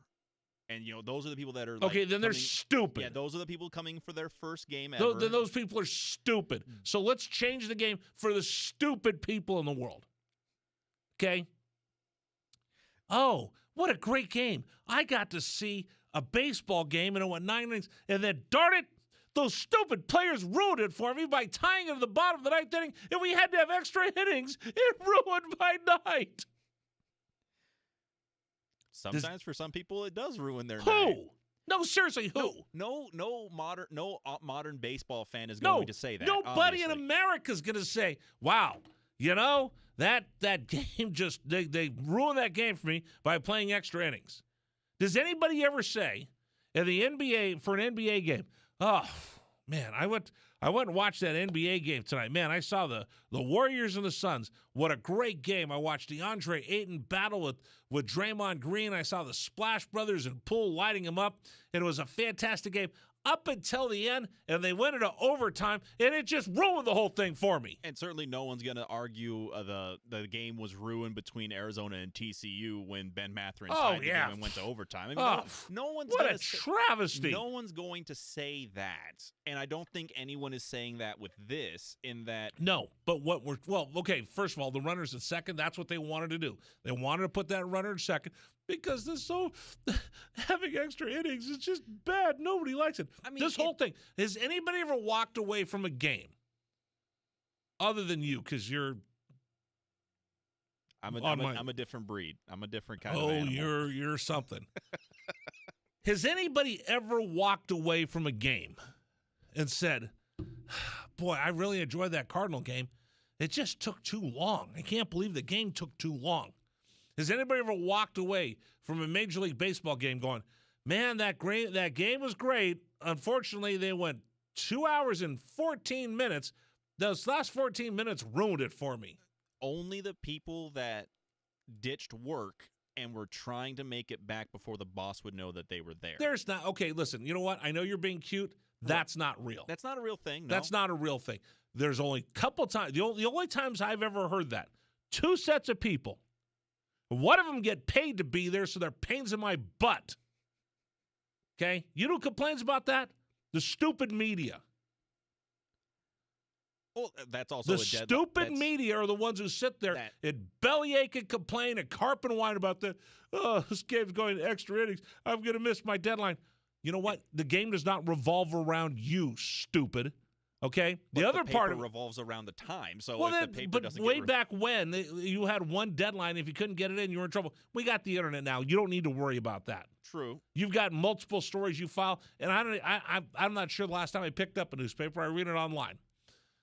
The second people that complain about it are the ones that work there because, I got to stay here a little bit late. I've never heard a fan complain, we used to go to Major League Baseball games all the time, and now they just take so darn long. I just don't go anymore. The only other people that I know that complain about it are parents that take their kids on school nights. Right. I get that part. And people that travel a great distance to go see the game in one night. Yes. But it's part of the sacrifice of being a fan. It's the risk. It's not a risk. It's just part of what you do. It's part of what you do as a dad to take your kid to a game. Right. Okay? So when I was a kid, I grew up in California. I grew up in a little farm town south of San Francisco, about 2 hours. And we knew if my dad was going to take us to the game, and he would say, listen, we're going to go to the game, but you're going to get up the next day and go to school. I don't want to hear it. Otherwise, we're not going to go. Yes, Dad, we'll go. So we go up to the game, and we would come back, and we'd get home. Probably game would start at 7, get done at 10. We'd be home by 12:30, 1 o'clock. Right. Then we had to be up the next morning to go to school. And then I'd whine, oh, I'm too tired to go to school. Dad, do I want to go? Hey, you promised me. Okay, those people complain because you're traveling a great deal of distance. If you're going to a Diamondback game on a Tuesday night, that's part of the deal of you going, living in Tucson and traveling to the game. Right. Other than that, no, I've never heard anybody complain about how long a game is. And that's where I'll also chime in to say this. At the very least, as much as you dislike the extra runner on second in the extra innings, as much as you dislike that rule, at the very least there was a baseball-centric reasoning behind it. Was we want to save arms. We don't want pitchers. They didn't. No, that if you believe that, I mean, there's no. Hold on. If you believe that, I've got some oceanfront property to sell you here in Tucson. The only reason they're doing that is because the networks pay buku bucks to broadcast these games. And when the game goes longer than 3 hours, it spills into their next commercial block. And then they get a little bit of heat because they don't have anything to cover. If a game starts at 7, it goes till 10. They're expecting their next program to begin at 10 p.m. But what happens is if the baseball game leaks over 15 minutes and it goes into that next half-hour block, at the end of the game, they're now in trouble because they don't have anything to connect that last 15 minutes. And they lose all that commercial time. So to say, no, you're not saving arms by putting a runner at second. That's simply to try to make it into a 3-hour package that fits nicely because the television stations and the networks now completely drop the hammer on the game and the tail wags the dog. I don't buy any of that garbage and nonsense the other way around. Well, at the very least, we will both agree that this rule is stupid, kind of a little ridiculous. I don't think you need to be instructing pitchers. You got 14 seconds to throw a pitch. Great. Like, you know what's going to happen?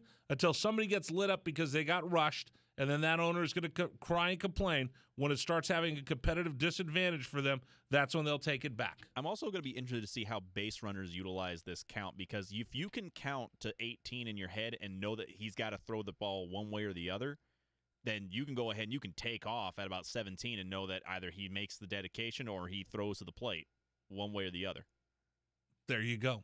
All right, speaking of baseball, I will get off my You really hacked me off. I mean, this was the whole point to this. Was making me mad? I'm going to punch you in the face. It was to get you into that soapbox moment. That was entirely the point. I hate you so much.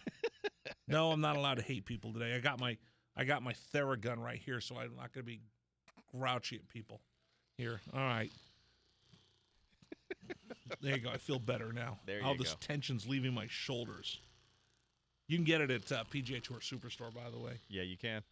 Okay, coming up next, I'll calm down a little bit. Our friend Francisco Romero is about to get something really cool. What is it? Find out next here on 1290. Is it as cool as your Theragun? No. This is the Rich Herrera Radio Show. Now streaming on Facebook Live and YouTube at Wildcats 1290 and our website, wildcatsradio1290.com. Terry crosses middle, handed to Matherin between the rings. Over for Creasa.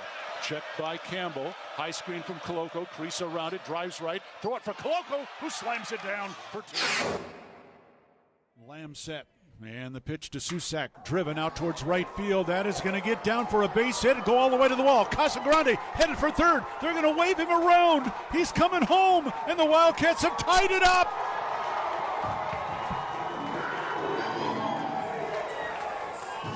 Susak with an RBI double to right center. And we're still playing ball. Tied at 16 in the bottom of the 10th. Shot blocked by Coloco, who grabs it out of the air. Ahead to Dalen Terry, Arizona with the ball, minute 30 to go, and a 6-point lead. Juzang working right, drives to the bucket, put up, blocked by Coloco, grabbed by Larson.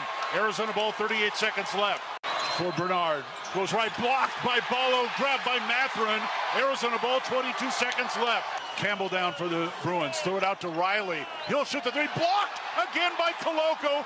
Ballo grabs it. It's over. Championship to Tucson.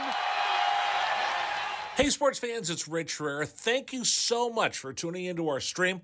We'll be back in just a bit. Until then, how about some Arizona Wildcat highlights? 4th down and less than a yard. Trojans will go for it in a tie game. Slovis out of the shotgun.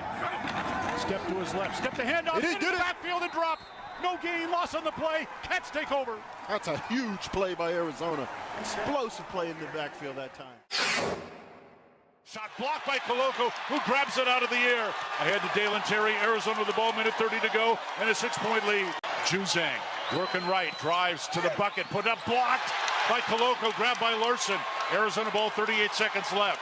For Bernard, goes right, blocked by Ballo, grabbed by Matherin. Arizona ball, 22 seconds left. Campbell down for the Bruins. Throw it out to Riley. He'll shoot the three. Blocked again by Coloco. Ballo grabs it. It's over. Championship to Tucson. Dalen Terry quickly the other way. Out to Tabellas. Down the lane to throw it down with the left hand. Look out. The locomotive slams it home. Hey, sports fans, it's Rich Herrera. Show will be back in just a little bit. Thanks for tuning into our stream. Until then, how about some great moments from the University of Arizona Wildcats? 4th down and 2, Arizona. Down 14-0. Wildcats on 4th down this year are 12 of 20. Offset backfield. Plummer to throw the ball, looking, throwing towards the back of the end zone, and it's caught. Touchdown, Arizona. Oh, did they need that? My goodness. Booby Curry had to leap in the air to take the ball over the top of the defender, and the Cats are on the board. ASU with the ball. Down by 11, so they have to go. Steal by Coloco. He's going to drive the other way and slam it home, and foul by Lawrence. Why Lawrence contested the big man, Christian Coloco, with defensive steal and flush. Lawrence picks up his 3rd foul. Big guys love to play point guard. Coloco looked like what, driving down that was from mid-court. 3-point lead again for TCU. Down to 30 seconds left. Matherin with the ball for the Wildcats. Matherin around a Coloco screen, picked up by Lampkin. Go outside for Coloco. Feed it to Terry, right corner. Terry can't go baseline. Circles back out top to Matherin. 10 to shoot. 16 left in the ballgame. Matherin, 3 balls straight away. Good! That's a huge shot for Ben Matherin in Arizona. Timeout TCU. This ball game is knotted up. 12.6 seconds to go. Ben Matherin drains a deep 3 from straight away.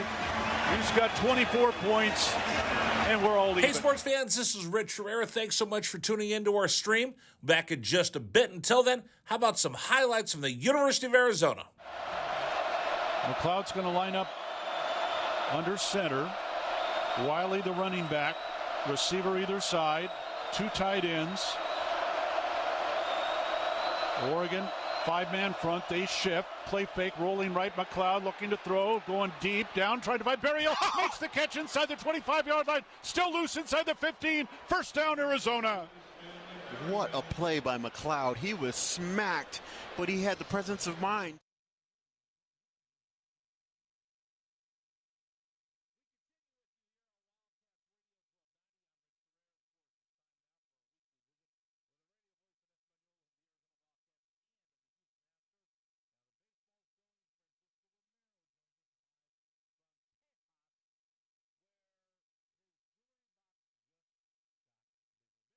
Here we go.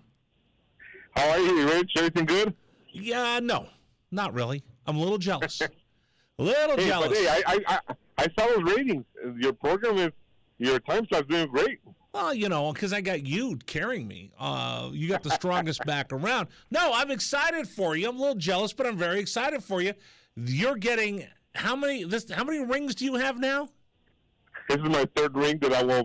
The players got it yesterday, so I'll be getting it Thursday in a special ceremony for employees. 3 rings. 3 rings for my friend Francisco Romero from Tucson, the pride of the University of Arizona. His 3rd championship ring, this time an American League championship ring. You saw the players' ring. What did you think of it? It was great. It's beautiful, and there's a lot of meaning to it. 15 diamonds in the age. There's a lot more details to it, but I will know more when I get it. So I think we'll get the same thing as the players, except that the players will have their numbers on the side with diamonds, and since we don't wear a number broadcasting, so right. I think it'll be the state of Texas or some other insignia, but the players have that extra diamonds with their number on there. Okay, I'll take it. I don't have to have the diamonds on the side of mine, but the fact that you, in your time there, have gotten 3 rings. I mean, Francisco, you realize people go their entire careers without ever getting a single ring, much less 3. I know it's hard. It's hard for a team to get to the World Series. It's harder to win it, and I feel blessed to be in this position the last 5 years, 3 World Series, 5 straight American League Championship Series. I truly feel blessed with this organization, this team, the players. It's been a great ride, and I just hope that with the social media, some of the people who follow me, the family, can go along this ride with me, not to show off, but to truly show people what it's like to do what one's passion is. Do you feel like a role model sometimes? I mean, think about this. You're a kid who grew up here in Southern Arizona, right? Yes. Did you ever in your wildest dreams think that one day you'd be at the World Series calling a game for the world to hear? No, to be honest with you, when I got to Tucson, I think I've told you this story. I didn't speak a word of English. Not that I speak much right now, but I spoke less English than I speak now. And so it was the summer of 1981. We used to like the Dodgers because of Fernando, and my brother and I would just play ball all day long. We didn't sign up to Little League because we didn't know where to go sign up. We lived on the west side. And then we wanted to hear the game, so we couldn't because we didn't speak English. And Jaime Jardín wasn't on the radio. Then one day my brother listened to the radio. I think it was, I forgot which radio it was. And so he says, hey, the Dodgers are playing. I go, you're crazy. You don't even speak English. You don't know what he's talking about. He goes, yeah. So we heard the names, Say, Garvey, Russell. And so, yeah, it was Vince Scully. And so they got to the World Series that year against the Yankees in 81. We missed our sister's quinceañera hiding in the restroom to watch one of the games. And so we missed the match.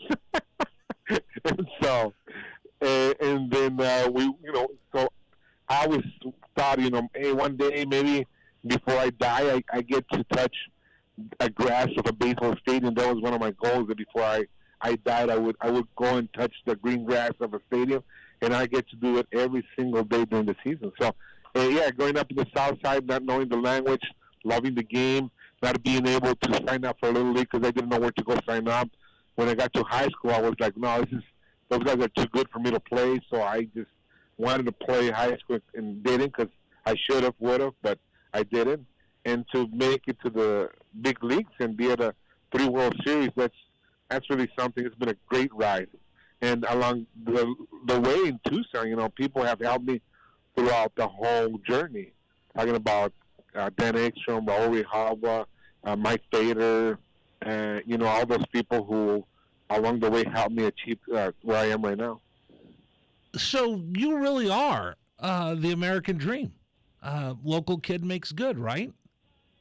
Well, in essence, yes, but yes, I would say so. It's I never thought about it that way, but because I just did what I thought it was right.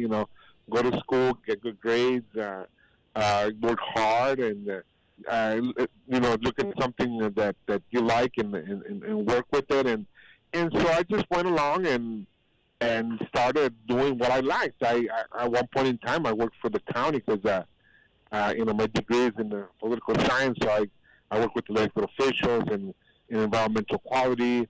But then the D-backs came into the picture, and I'm like, hey, I want to work for a baseball team. I want to work for the D-backs. Right. And so I applied, didn't get the job. I got the job with the Sidewinders. And so I worked in AAA, and it was great working with Fader and all his group, and it was just amazing. Long hours. What did you do? Wait a minute. What did you do for the Sidewinders? I was the director of Hispanic marketing. Okay. Broadcasting. What did you know about that? Wait a minute. You're just a kid. What did you know about that? Well, I had worked in my previous jobs, like in marketing. Well, I was working for the county Department of Environmental Quality. Okay. I had a program. I was running a program through Household Hazardous Waste program through the EPA, where I would go to the community and do community outreach, education outreach in the community about household hazardous waste. So then Mike recruited me because I started working on TV, and he said, "Hey, you're all over the place." He goes, "You're with the camera, you're with elected official. What's going on with you?" So he recruited me to work there, and so I took the job. I left the county. I left and went to work in sports, and that was a big. And what did wait a minute? What did your family say? Hi, mijo, what are you doing? No, I was single, and actually I was still living at home, so my mom just went along with whatever I did. I just because I worked a lot, and before that I was working in public health.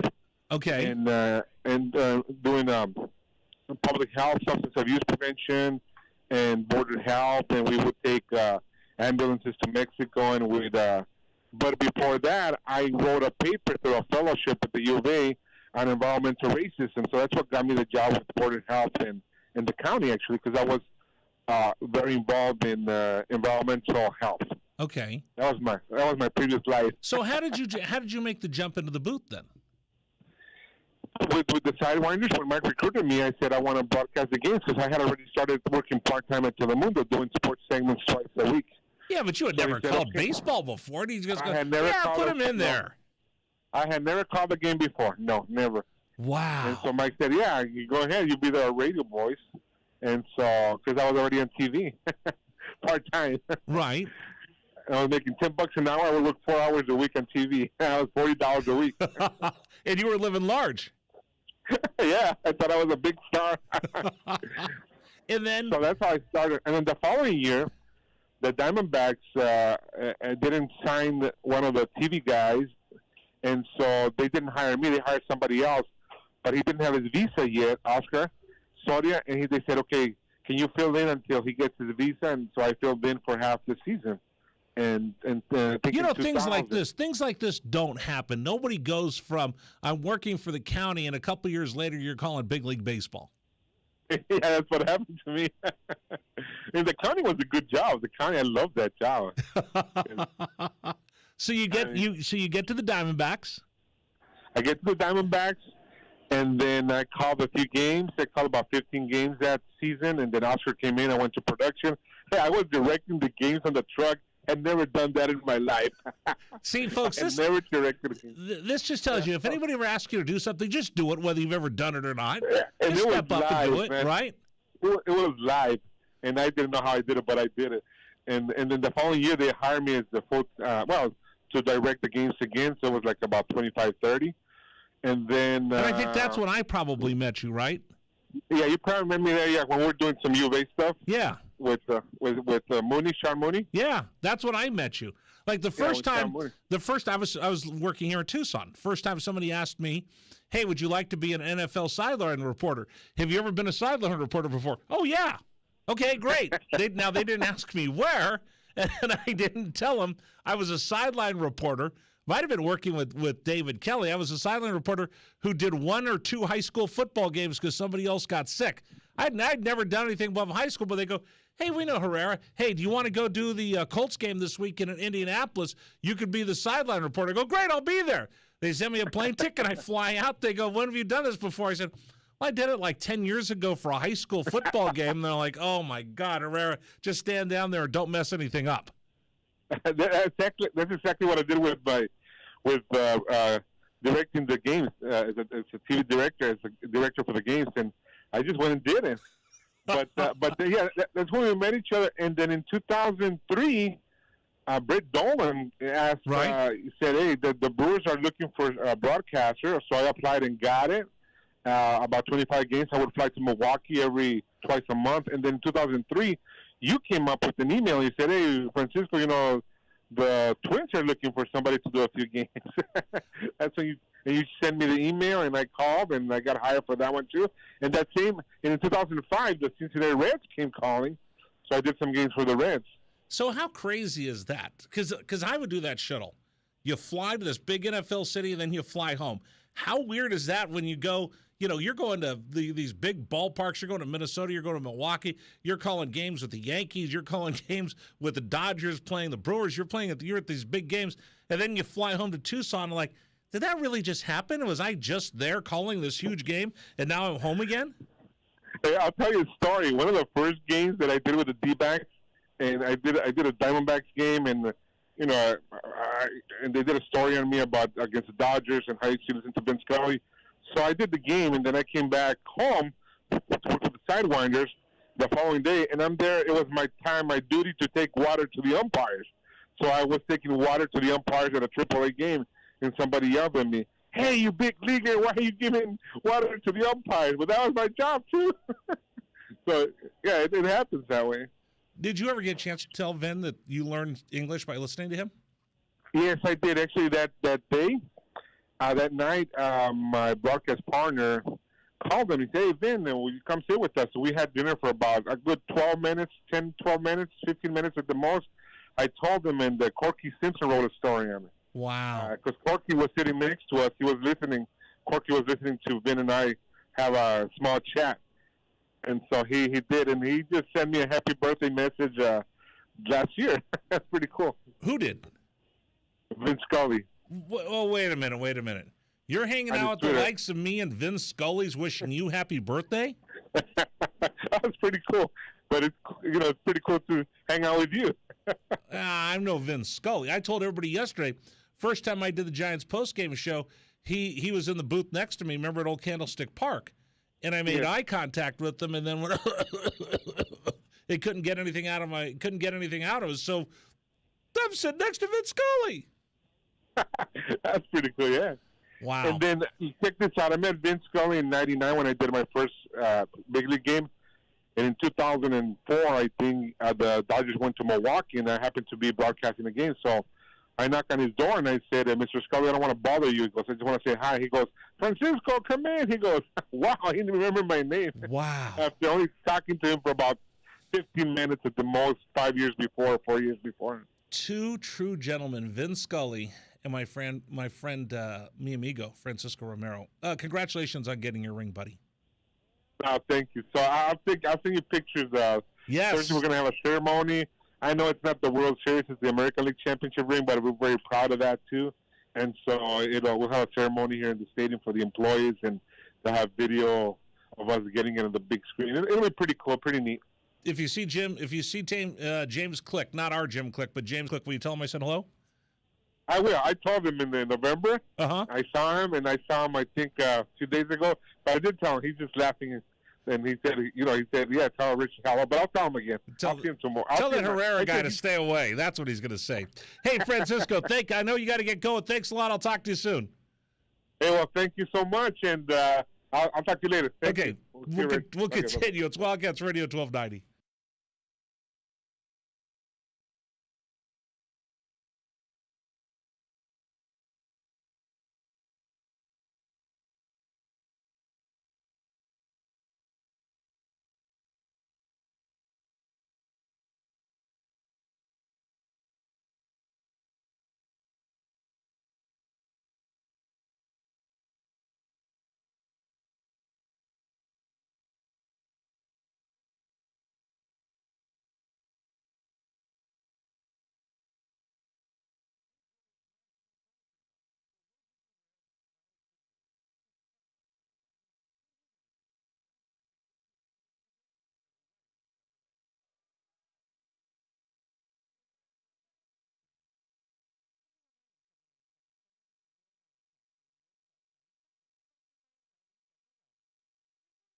This is the Rich Herrera Radio Show. Now streaming on Facebook Live and YouTube at Wildcats 1290 and our website, wildcatsradio1290.com. Terry crosses middle, handed to Matherin between the rings. Over for Creasa. Checked by Campbell. High screen from Coloco. Creasa around it, drives right. Throw it for Coloco, who slams it down for two.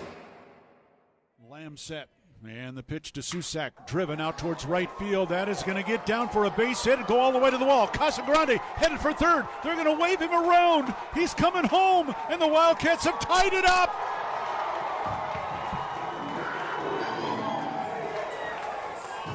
Susak with an RBI double to right center. And we're still playing ball. Tied at 16 in the bottom of the 10th.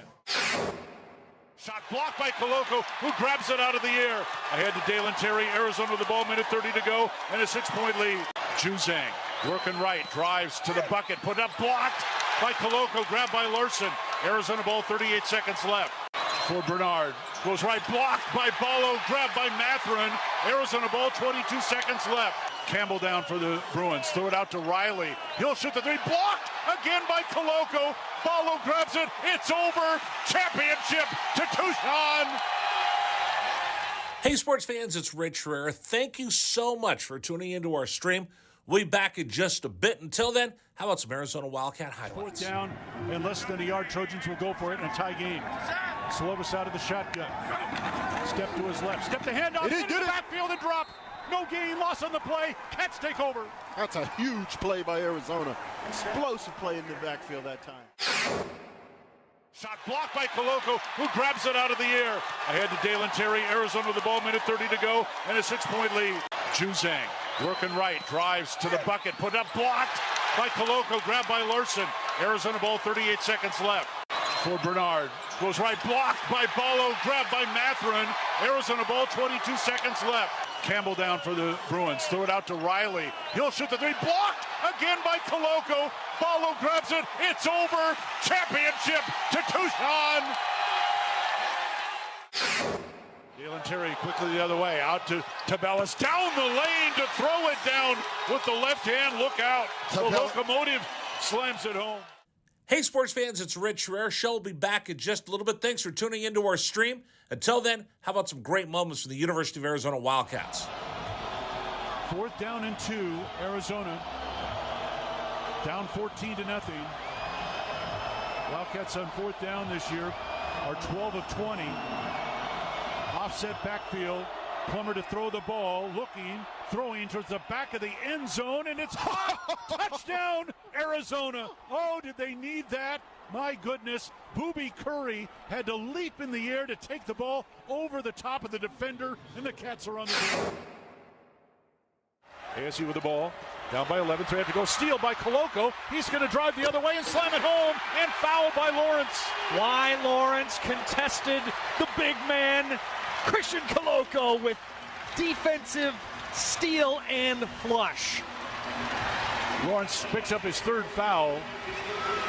Big guys love to play point guard. Koloko looked like what, driving down that was from midcourt. 3-point lead again for TCU. Down to 30 seconds left. Matherin with the ball for the Wildcats. Matherin around a Koloko screen, picked up by Lampkin. Go outside for Koloko, feed it to Terry, right corner. Terry can't go baseline, circles back out top to Matherin. 10 to shoot, 16 left in the ballgame. Matherin, 3 balls straight away, good! That's a huge shot for Ben Matherin in Arizona. Timeout TCU. This ball game is knotted up. 12.6 seconds to go. Ben Matherin drains a deep 3 from straight away. He's got 24 points, and we're all even. Hey, sports fans, this is Rich Herrera. Thanks so much for tuning into our stream. Back in just a bit. Until then, how about some highlights from the University of Arizona? McLeod's going to line up under center. Wiley, the running back. Receiver either side. 2 tight ends. Oregon, 5-man front. They shift. Play fake, rolling right. McLeod looking to throw. Going deep, down, trying to find Berrio. Makes the catch inside the 25-yard.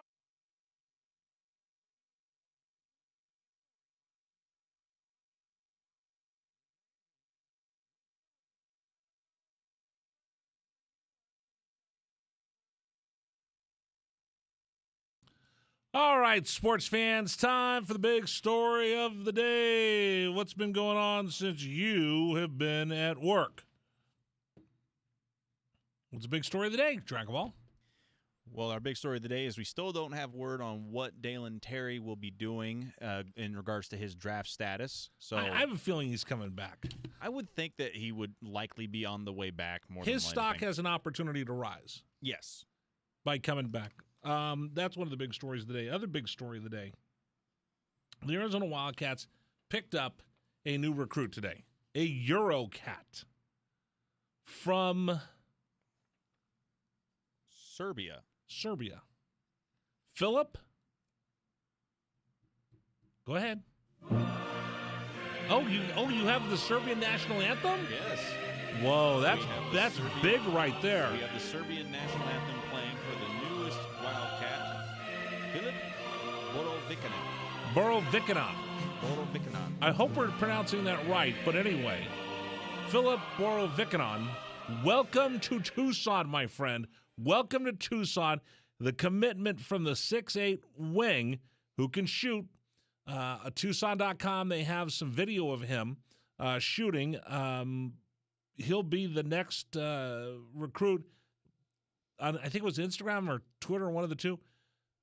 1,000% committed to the University of Arizona. So Tommy Lloyd continues to have a pipeline from Europe to wherever he's coaching. Jack Murphy, also a big international recruiter. So welcome to the newest Arizona Wildcat from Serbia. We'll wait for everything to become official before they can comment on him. But he'll be coming to play for Tommy Lloyd in the Arizona Wildcats. Filip Borovic. I'm going to get that wrong. Borovikinen. I'm going to have to work on that. Oh, don't worry. There's another name that you'll probably be working on just as much, to be honest with you. I could say Giannis Antetokounmpo. You can. Took me a long time. Arizona Tennis heads to the Pac-12 tournament as the number 1 seed. Way to go, Clancy Shields and the Arizona Wildcats. The University of Arizona also gets a offensive tackle, 3-star commitment from Bishop Alemany, another one of my Catholic schools in California. Mm-hmm. He's decided to come to the University of Arizona. Bishop Alemany is one of those schools. Bishop Alemany, Mater Dei, Orange Lutheran, St. John Bosco. If you can start getting kids from there, that is the best of the best in Southern California high school talent, and it gets within that recruiting space that Jed Fish wants to exploit, having a Southwest Airlines flight from your hometown to Tucson. And if I can go out and get those players, their parents have to buy one ticket, nonstop, Southern California, Tucson, Texas, Tucson, Las Vegas, Tucson. That's where he thinks the recruiting base is. I think he's 100% correct. So good job going out and getting somebody from Bishop Alemany. The Arizona baseball team beat Creighton last night, playing, I believe, right now. Based on what the score here is, it's not first pitch is going to be at 6 p.m. Okay, first pitch at 6 p.m. Not on the radio. Minutes. Back on the radio Friday night against Arizona State. Coming up for Friday, Saturday, Sunday games against ASU. Then Nevada comes in the week after that. So those are the big stories of the day around Tucson. Did I get them all? Yeah, you got them all. Okay. You're just looking at me like I'm just... Are you just mugging for the camera again so Nanny sees you? Nah, no mugging for the camera. Look here, we'll just put it on so Nanny can just look at you and nobody else. It's hard to mug with the camera when the microphone is right smack dab in the middle of but that's face. That's where you look the best, with the microphone covering half your face. It does look better. Does Nandy ever ask, how come you don't have a bigger camera? What is she? I know she's had a comment on this. No, she likes the fact that there's at least a camera. She likes that it's... Now, when we finish remodeling the studio, the camera will actually be there next to you. Right. Which means no sleeping, no scratching. I can't sleep with this thing on as it is. No, I see you dozing off in there. No sleeping, no scratching. No sleeping, no scratching. No sneezing? You could sneeze, but just everybody's going to see you. I will do my best with the camera in here when that eventually arrives. People have just said, take the camera off of Dragon Ball. Today's program brought to you by QC Kinetics. Longer days, warmer weather. This is the time of year you need to be enjoying life without joint pain. Time to call QC Kinetics. QC Kinetics is helping people here and all over the country get real lasting pain relief. They use highly concentrated, cutting-edge natural biologic treatments that can restore and repair damaged joint tissue, getting to the root of the pain. It's life-changing. You can get back to moving like you used to with no drugs, no surgery, and most importantly, no downtime. If you have nagging pain in your knees, your hips, your shoulder, or your back, and you're done with steroids and pain meds, you need to call QC Kinetics. And if they're telling you surgery is your next option, don't do it. Call QC Kinetics for a free consultation and a free second opinion. Learn more about these amazing natural biologic treatments. Enjoy this time of the year doing what you love. Call QC Kinetics. Here's their number. Ready? 520-497-4955. That's 520-497-4955. One more time, 520-497-4955, QC Kinetics. Coming up, our Wildcat Rewind, we'll talk with Dave Hickey, Athletic Director, University of Arizona. That's next here on 1290.